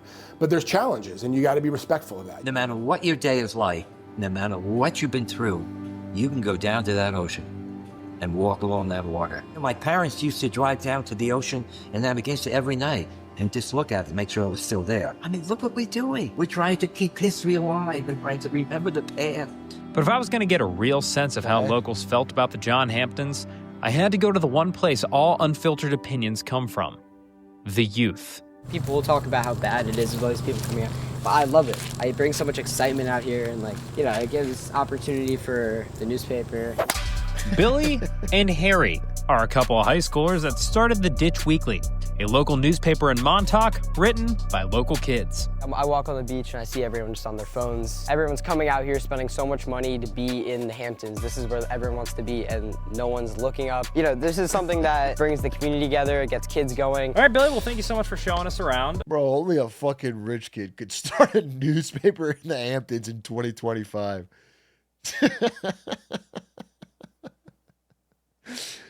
Like, what kind of fucking business is that? The torch clears. Print is alive and well. You got any other plans today? How about you help us with our paper route? Sure, why not? Let's do it. Newspapers. Just like that, I found myself at the behest of a teenage boy, doing his paper route and running up and down various driveways of local Hamptonites. And it was during our little tour handing out the ditch that I realized this was really the summer that changed everything. Billy went on to become editor of the New York Times. He runs the Gray Lady now with an iron fucking fist.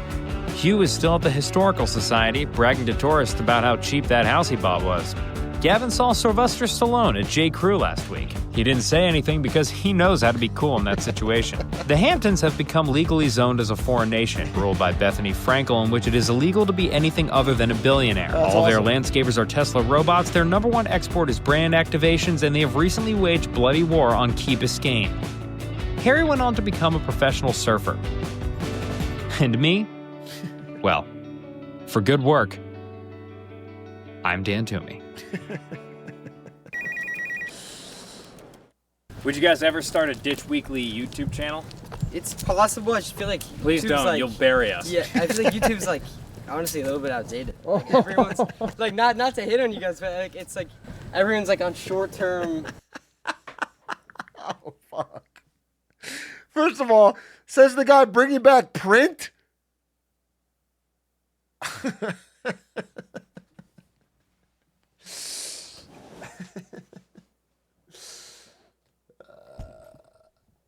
Nah, maybe a TikTok, though. Nah, maybe a TikTok. Do you got how much of that paper you think is ChatGPT? Be honest. How much of it is ChatGPT?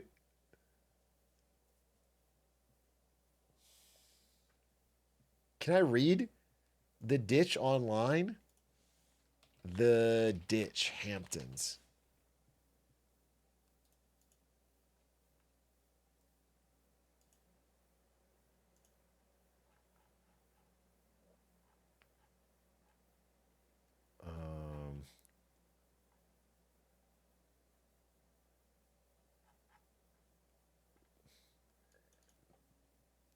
The Ditch. It's a local paper. I know, but there's an article about it. Local news, local kids.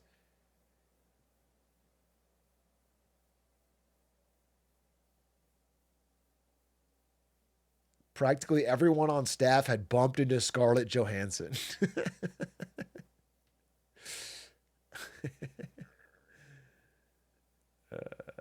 Everyone thinks of it as a rich touristy place, but there's so much of the past that nobody really knows about, said Ellis 15.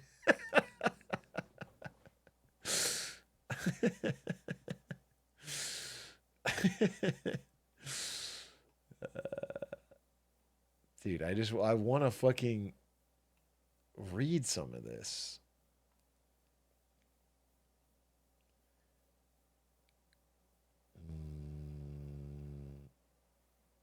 The parents are mostly grateful their children are doing something other than sitting inside and playing video games. Last year, we're kind of keeping them on schedule through sheer parental panic. Oh, the parents were kind of pushing them to do it. This feels like I hear a lot of print is dying.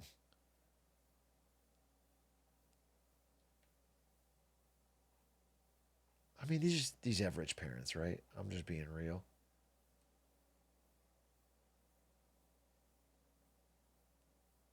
The Ditch Weekly is very profitable, says Charlie Stern, the People's chief financial officer, who's 17.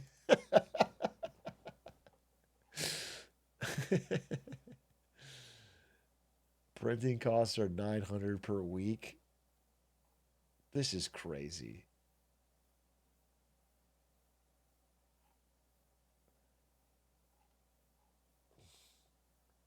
A 13-year-old head of sales.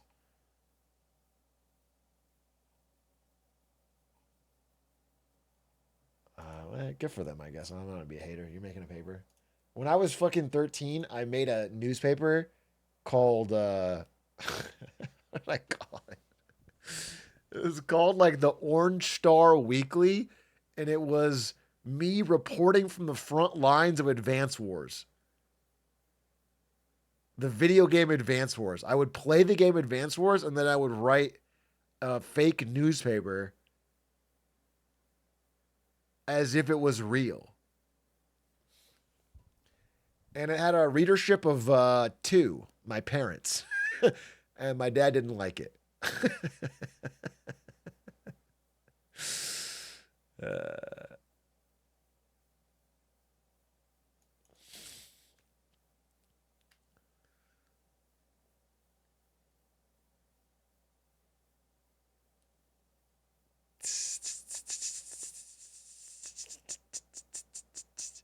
Did you interview Andy or Sturm? I probably interviewed Andy. I remember writing an interview. This is so in the weeds, but I remember I wrote an interview with Max. He's the tank guy. And I remember he wrote, at the end of the interview, he wrote, thanks for interviewing me.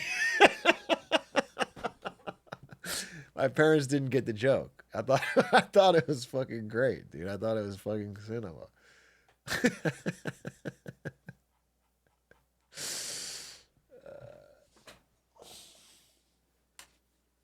What was his critique? Too biased? Yeah, my dad thought Sturm had a point.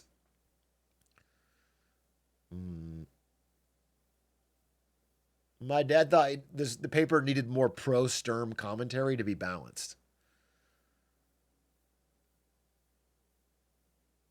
Guys, I straight up need to farm a clip for Adish.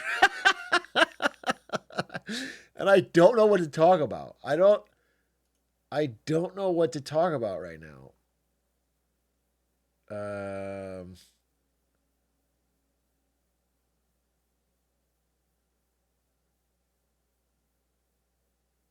I straight up need to do that. I already talked about India and China. It doesn't.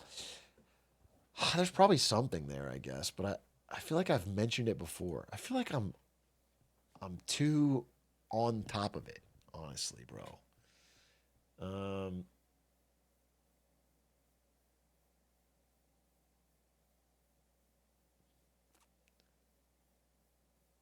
Chatter interviews? No, I don't want to do that. The reason I delayed it is because there was a guy I really wanted to get for chatter interviews. I also might get what's his name?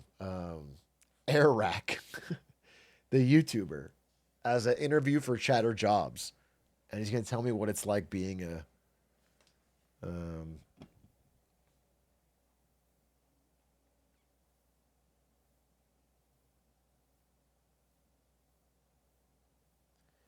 react to a CNBC and yoink their shit. I thought about it, but I don't know about. We just did stuff on that. We just covered. Isn't Airrack an asshole? Am I thinking a different guy? I don't know shit about it, but I asked Ludwig. I said, Lud, is there any reason I shouldn't collab with Airrack? And he said no. So that's my guy. That's my fucking. He's my in on the world.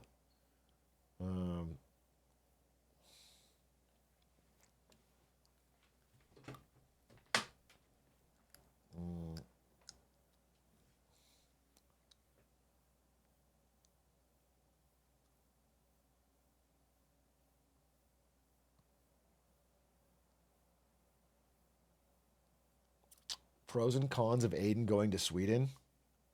What are the cons, bro? What are the cons? Get him out of here. Actually, I'll tell you something about Aiden. Fucking Aiden I set up a debate between Aiden and Linkus. Because I couldn't make the argument of why someone might want to leave Sweden for America. I'm not knowledgeable enough. So I set up a debate, and it happened. They recorded it. And then after they recorded it, coincidentally, a day later, Aiden texts me this video. How do I full screen it so you guys can see it?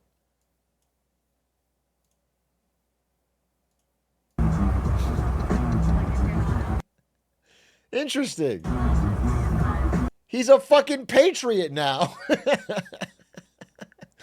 I don't know. Who does he know that has a fucking boat, dude?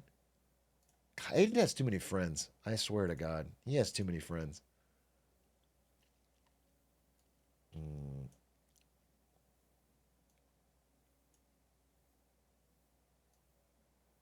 He's probably an Uber driver that he met, yeah.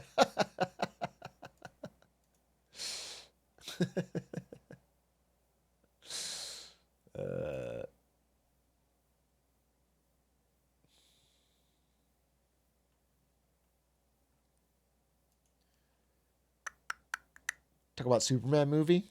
No. Talk about my Chat GPT Wrapper Handy quiz, an AI agent that runs in your Chrome browser completing tests automatically on Canvas.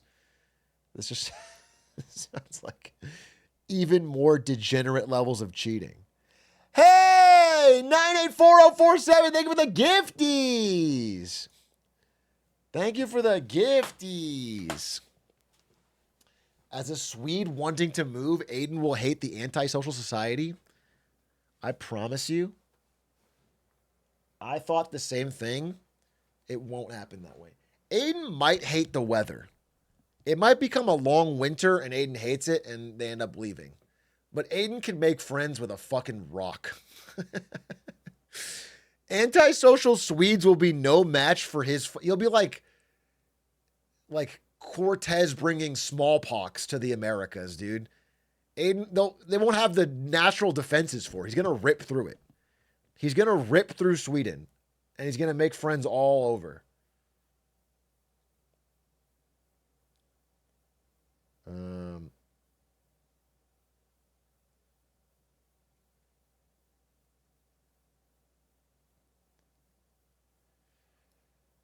Talk about Trump, easy clip title and thumbnail. Trump found dead with a black bar over his eyes.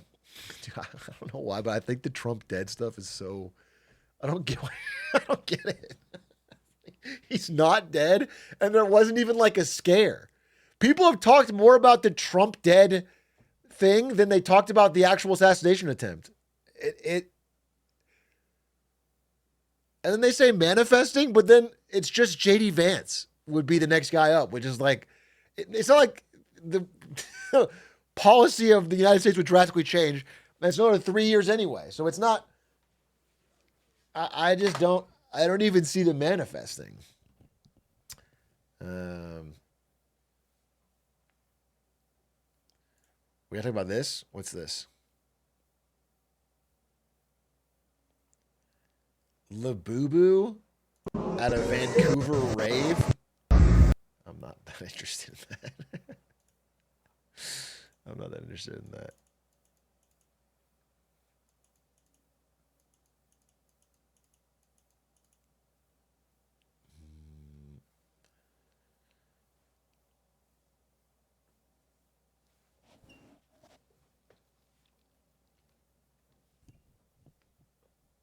What's this?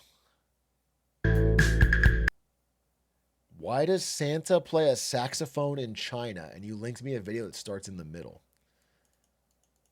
Silk Song lore video? Well, I don't want to watch a lore video about a game I'm going to play.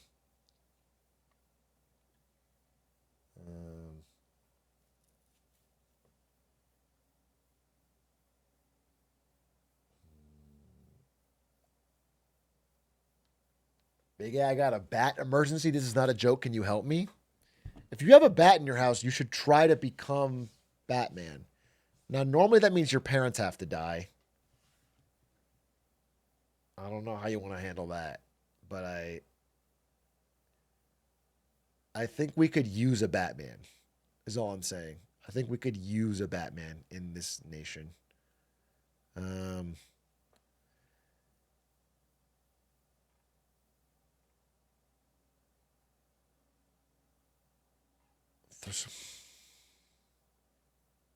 What is this? This is up my Imagine a place why Bhutan is building the anti-Dubai. where happiness isn't just a feeling, it's written into the constitution. Okay. Where school and hospital visits don't come with a price tag, and where there are no traffic lights. Welcome to Bhutan, the land of the Thunder Dragon. The Thunder Tucked Dragon high is in the cool. Himalayas, it's a country unlike any other. Deeply spiritual, stunningly beautiful, and famously cautious about modern developments. Okay. But even paradise has its problems. Well, I mean, yeah. Step one, I can't see any Walmarts. I don't know how you could call it a paradise when I don't see a single fucking Denny's, a McDonald's. I don't see a freeway. I don't see a Cybertruck. Amazon deliveries are probably hella slow.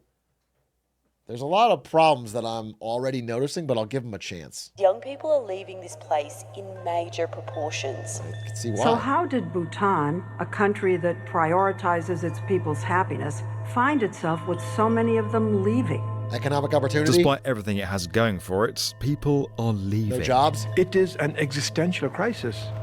Young Bhutanese are heading abroad in search of better... Yeah, of course, bro. It's the fucking balance. The cities with good jobs become overcrowded and expensive, and the cities without good jobs are livable, but they have no money. And so everyone's got the same problem.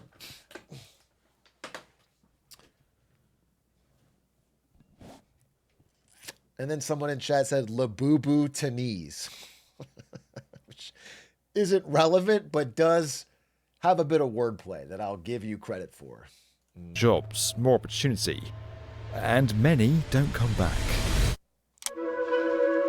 So now, in a bold and unexpected move, Bhutan's beloved king is trying something different. Okay. He's building a city, but forget skyscrapers, yachts, and supercars tearing up the strip. This is a modern metropolis like no other. One that fuses ancient wisdom with cutting-edge design. A place cool. built not for cars or commerce, but for mindfulness. This is the story of a city that could save a nation.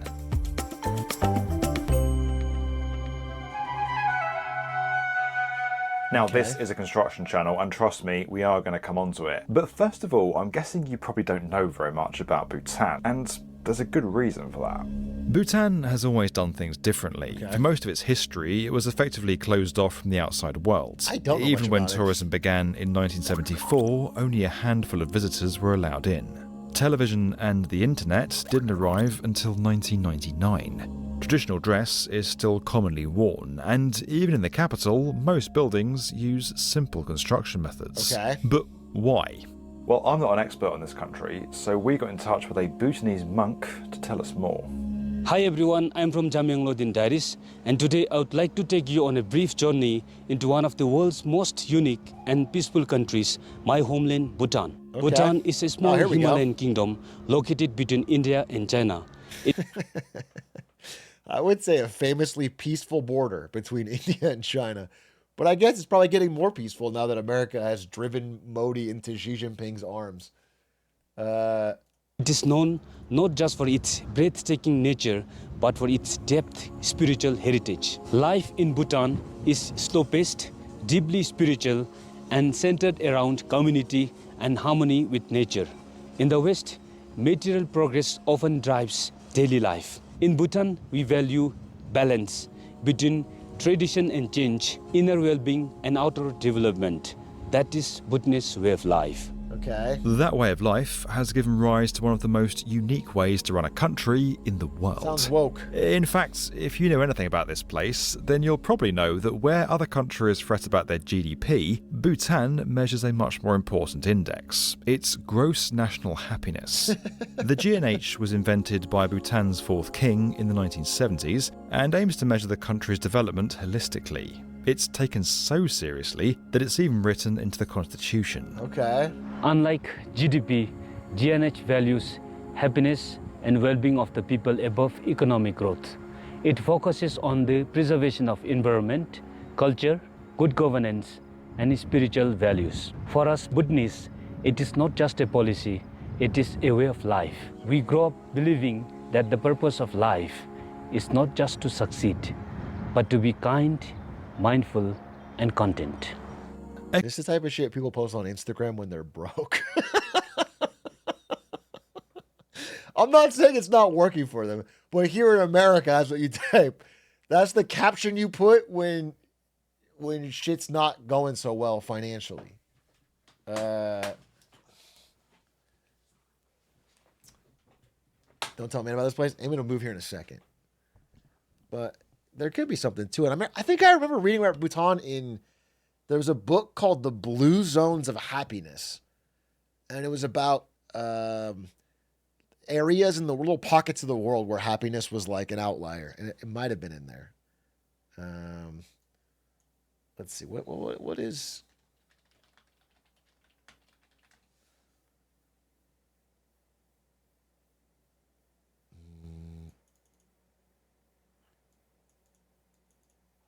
I'm checking.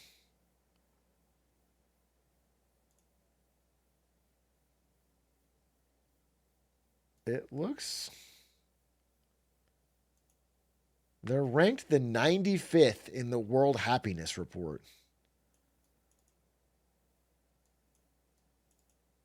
Economic development is measured, but strictly in a sustainable and equitable manner, and it's even given equal weighting to other factors like environmental protection and the preservation of culture. And in true Buddhist style, the GNH doesn't just apply to humans. You won't find any abattoirs in Bhutan, and don't even think about going fishing.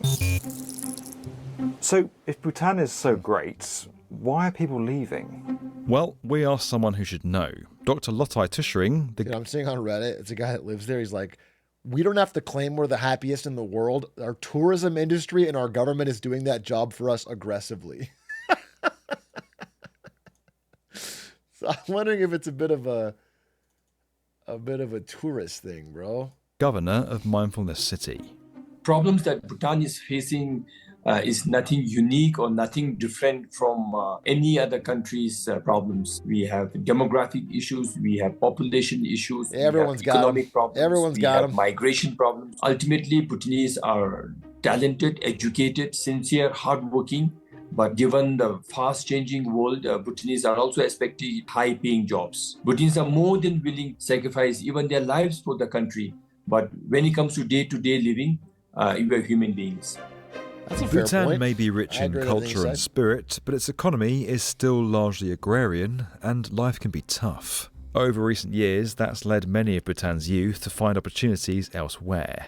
Okay. So, in an effort to provide a space for the Bhutanese to flourish, in December 2023, the king unveiled this. Gelefu Mindfulness City. Spanning an area around the size of Hong Kong, GMC will be a self-administered state within a state. Oh, interesting. The goal is to create a radical startup-style city from which the wider country can learn and adopt new Okay, ideas. but if this works, isn't it going to be just filled with rich people? Isn't that kind of defeat the purpose? Like, this seems like a Burning Man style thing where it's just going to be, how do they... But let's just stop there a minute, because we see a lot of these things. New cities, new smart cities, new special economic zones, call them whatever you want, they all boil down to the same thing. They're places where billions get splashed on overly extravagant skyscrapers. Dubious claims about sustainability are made. And the whole place ends up looking a lot more like a showroom than a functional city. Mostly, they either work, like Dubai, or they fail miserably, like this one in Malaysia. But either way, what makes this city so special? Well, take a look around. There's not a skyscraper in sight, and you're much more likely to see an elephant crossing a stream than a Lamborghini. This just feels like Dubai for the left-wing billionaires instead of the right-wing ones. You know, for like the crunchy tearing up the strip. That's because this isn't a get-rich-quick scheme. This is modern economic development, Bhutan style.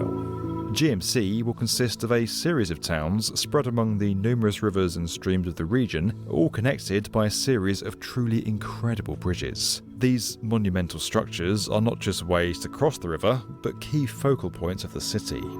One bridge houses a temple, giving passers-by an insight into the lives of resident monks. That is cool. Another has a medical centre, with doctors practicing both Western and traditional Bhutanese medicine. The idea for these bridges comes from a Bhutanese structure, the hospital? Zong. It's a kind of fortified monastery built in a strategic location such as a mountain pass or overlooking a river. But the city's two biggest bridges far exceed anything found in traditional architecture. This one contains an international airport. That's cool. That's Airport cool. is being built over naturally flowing river. The river will continue to flow, and the fishes in that river will not even realize that the airport is being built over that river, over their homes. So this is a true example of how GMC is being built absolutely in harmony with its nature. The terminal is designed in a diamond grid with locally sourced glulam beams making up the primary structural material. The beams are colourful and call back to caissons, decorated columns traditionally found in all kinds of Bhutanese architecture. All right, cool. But they very also cool. have a really important structural function. Airports need to grow in line with demand, and the structures here are all modular, allowing them to be disassembled and added to as more space or facilities It's very are needed. beautiful. As we all know, airports can be stressful places at the best of times, but as you'd expect from a country which so heavily prioritises restfulness and mindfulness, that's... I feel like if they were really trying to be sincere about this, that they would model their airport after LAX, the greatest airport on earth. I feel like they should build it more in like a sprawling gray mass that just goes as far as they can and then funnel all human traffic through a very, very, very narrow U-bend. Lots of concrete, lots of loops, huge parking lots. been taken into consideration here as well. The lush jungle canopy is brought into the building, with trees providing shading and courtyards for visitors to stroll through. But as well as all the usual teams, the construction of this airport is getting some very important help. His Majesty said that this is going to be number one, of course, the first infrastructure project of GMC, and will be the most important infrastructure of GMC. Is this available? When is His this Majesty built? the King even said that he will take his sons and daughters to offer physical labor to build the airport. So now more and more Bhutanese are coming forward. Individuals, farmers, administrators, bureaucrats are coming forward and asking me when will that work start. They also would like to come and offer their annual vacation and offer physical labor. Some villagers are asking me to say when time comes I should inform them so that they can make seasonal vegetable offerings, they can make seasonal fruits offering. But as if building an airport on a bridge wasn't enough, the last of these amazing structures is a hydroelectric dam. Now, this is not your average dam. Inspired by India's ancient stepwells, its facade is lined with bold triangular terraces that invite people to walk across its face. At its heart is something truly extraordinary, a temple, perched right in the centre of the structure, gazing out across the valley below. While this one is particularly unique, dams are not actually that uncommon in Bhutan. Around 99% of the country's energy comes from hydropower, making it one of the world's vanishingly few carbon-negative countries. I gotta look at what is Bhutan's Bhutan debt to GDP.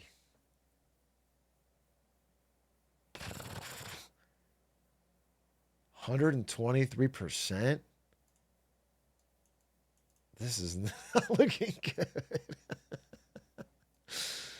I don't know, bro. I'm a little bit worried about this fucking National Mindfulness City.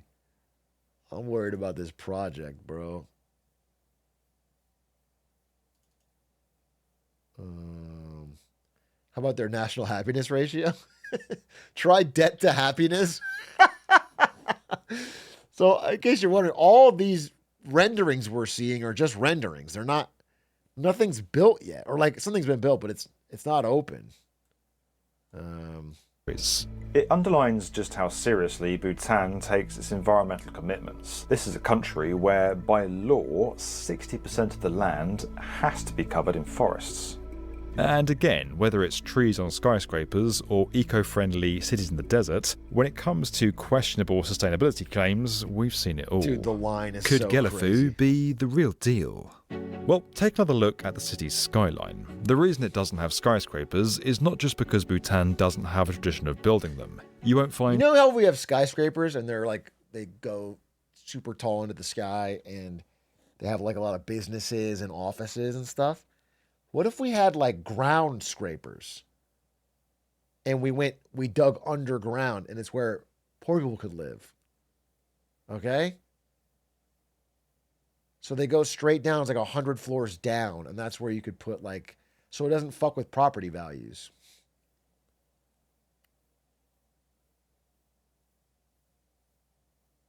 Like a pit? Yeah, I guess sort of like that.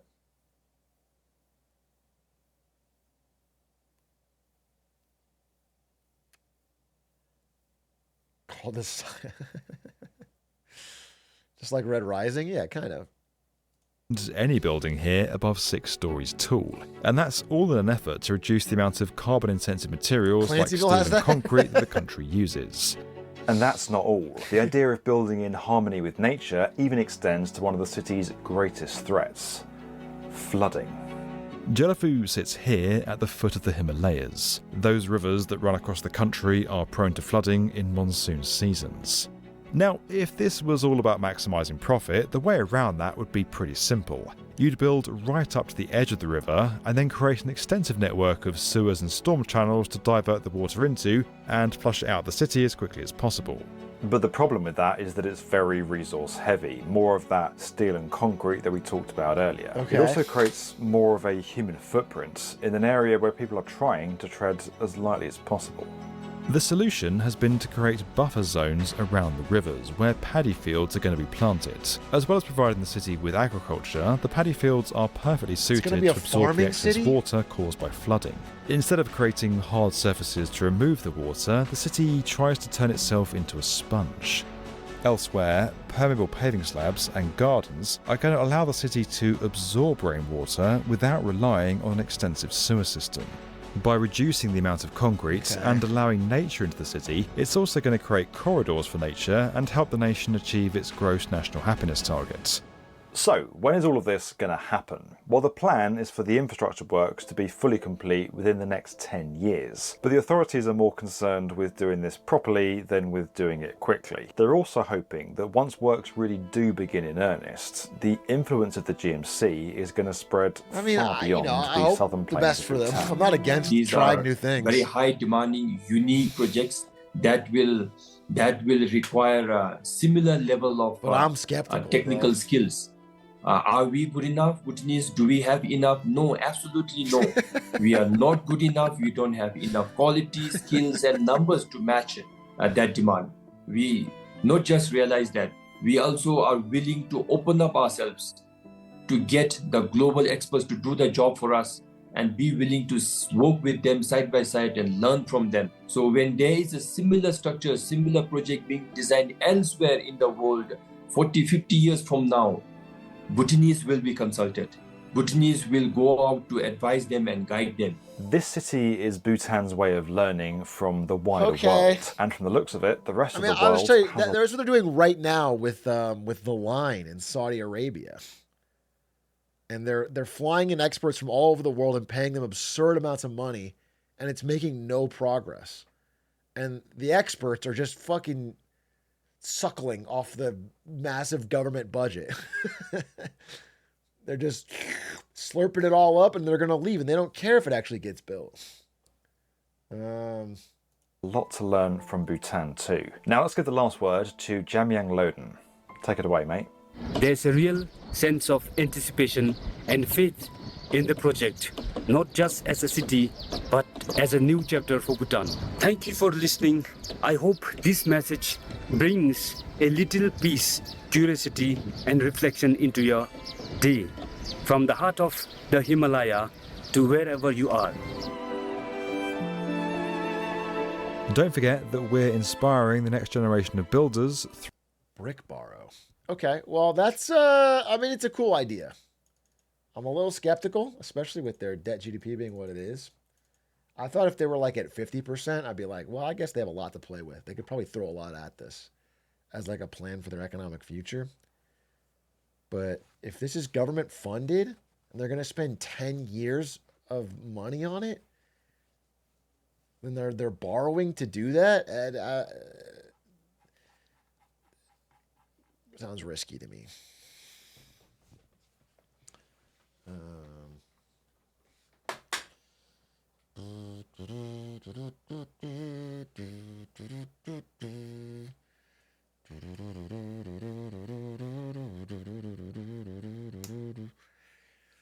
Atrioc, please watch this ad for Handy Quiz. Stop promoting Handy Quiz. I gave it a full ad read already. And also you spelled my name wrong. You say everything you've learned from me over all these years, but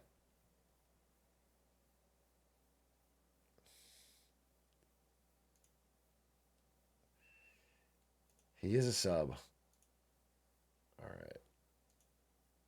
All right. You have 3 likes. We're going to watch Handy Quiz. Only because you're a sub, and I respect the sub. This is the ad for Handy Quiz.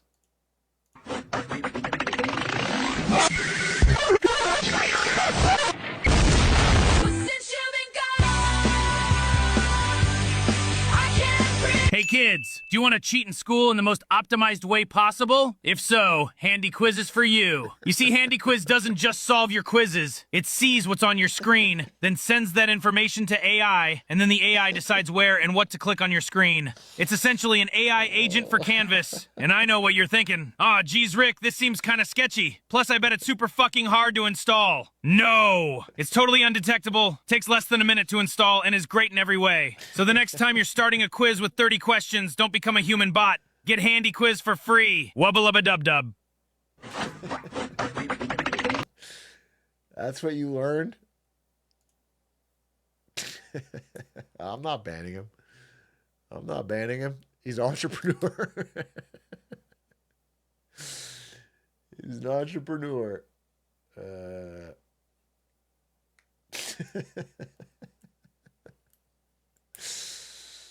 That was a powerful ad.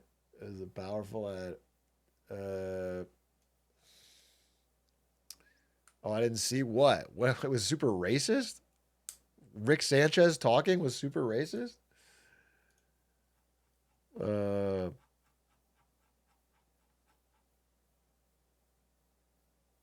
All right, we'll ban him if it was racist then.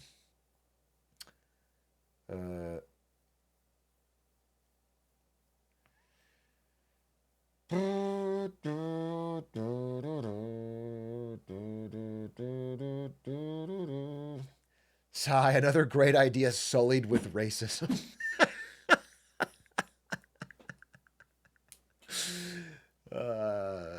But you guys, outside of that, you thought it was perfect, right?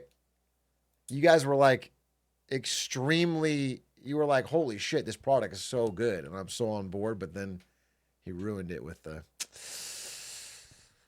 unfortunate, such a shame, really. Such a fucking shame.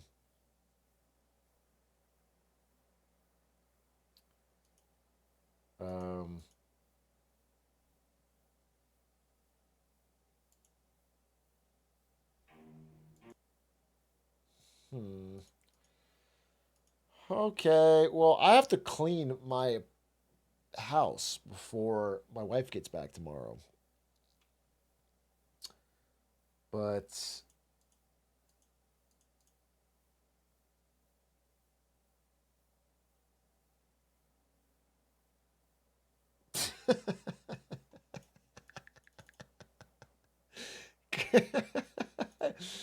Curtis Silva calls for feral cat colonies to claw back at NYC rat problem.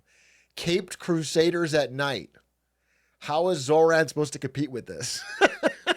I mean, that is a fucking fair question, dude. This is a powerful. But then you'll have to get a series of dogs to stop the feral cats. And the chain will only continue.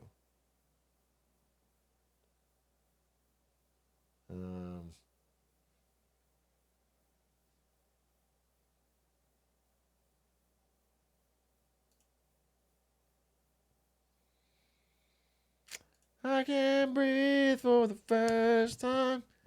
Somebody else. That's just a banger song. I gotta be honest with you. Yeah, I don't know. I am trying to think if there's anything I really want to talk about, but I don't have it. I don't have it. I'm not. Oh yeah, I did see this. Zoran Mama Scrawny. This is how mayoral races should be run. Who gives a shit about the issues, bro? Yeah! Let's go! Yeah! It should be about bench press.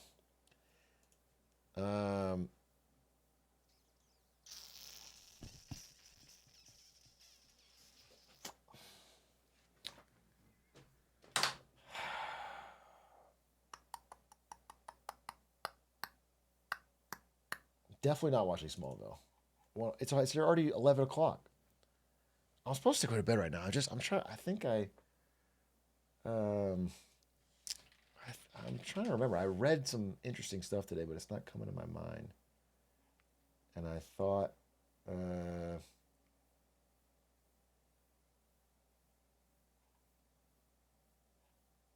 thought I had something, but I guess I don't.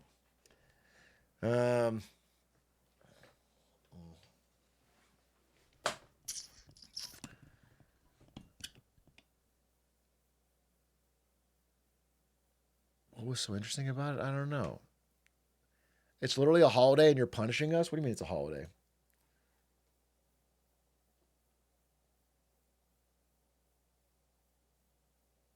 I think maybe I'll just record something offline tomorrow morning.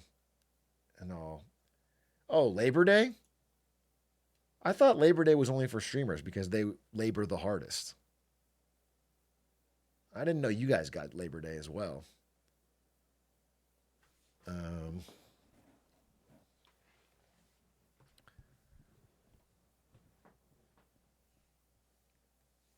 It's to honor the streamers.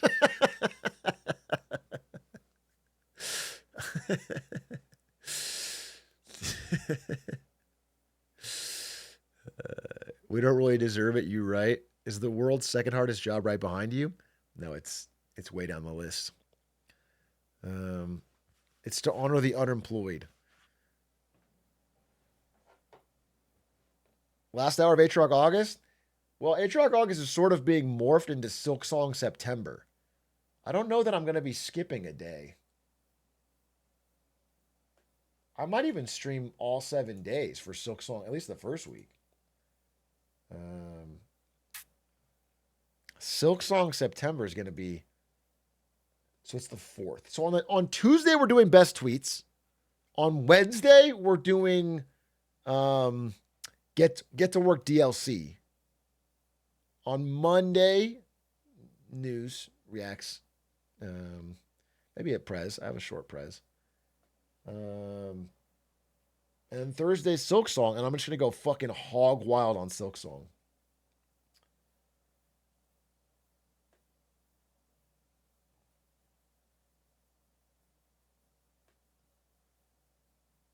Smallville crowd going to be insufferable during Silk Song week, as opposed to the regular time when they're very chill. As opposed to the extremely lovable Smallville crowd normally. But during Silk Song week, they're going to be different.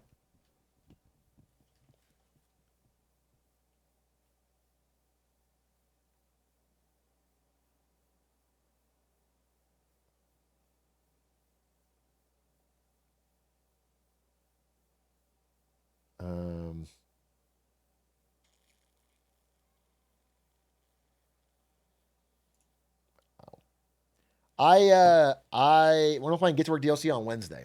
I'm gonna try and do Get to Work DLC in 8 hours on Wednesday. That's the plan. I have to beat it faster than Squeaks, and I have to beat it before Silk Song comes out. I think I can do it. I think I can do it. I think I can do it.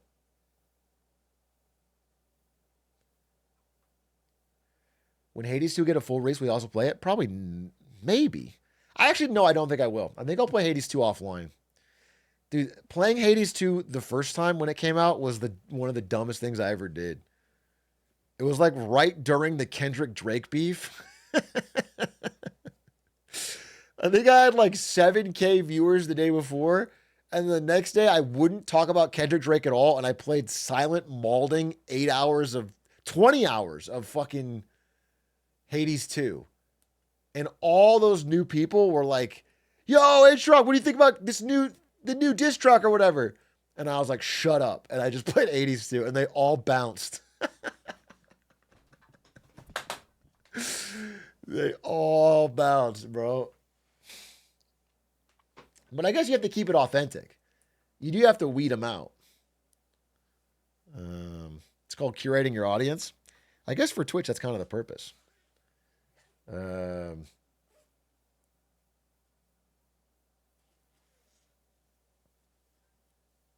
preserve the culture. Yeah, it's kind of like Bhutan. We have to keep Yeah, I don't know.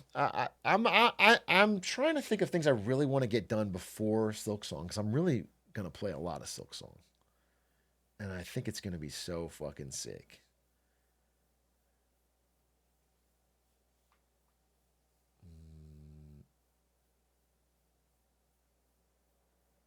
Farm tons of clips.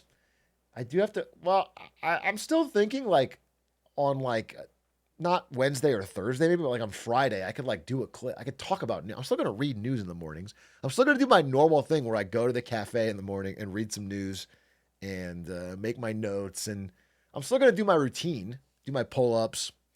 So it's not like I'm not gonna be able to. But I should stockpile some. You should just say Starbucks. If you think I go to a fucking Starbucks, you're crazy.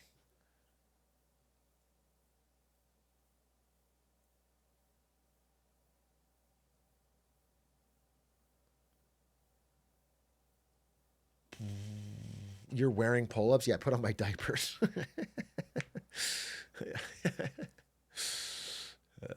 I go to a Chili's and get coffee there. I hate Starbucks. Boycott forever. I mean, I just don't drink coffee. Are you going to nuke the Big A upload accounts? I'm not going to do shit, but I got to tell Ada she's got carte blanche. Adish can nuke them. If they're not following the 1 month rule, they should get nuked.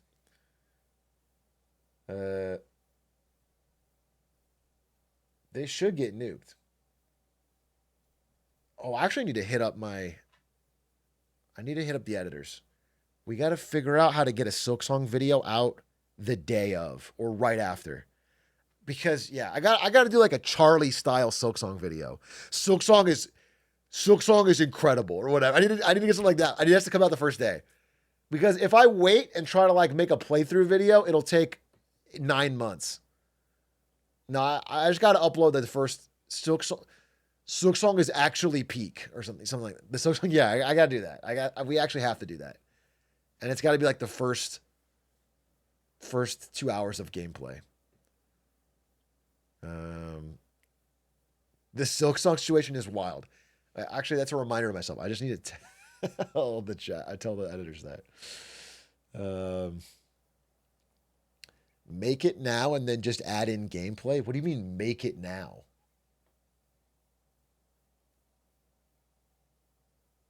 The video will be gameplay.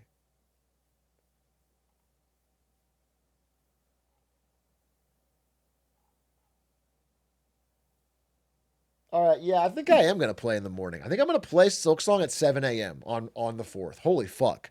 And I'm going to play all day, and they can make a video for the end of the day. That's not a bad idea. And here's if they need it for the video. What? No way! Hornet? What? Okay, then you can just throw that in there. Shaw?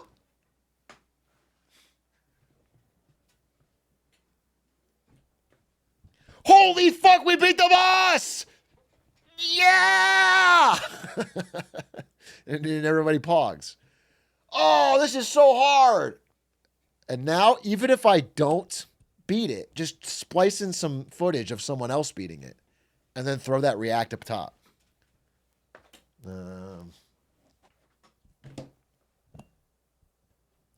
All right, I'm going to go clean.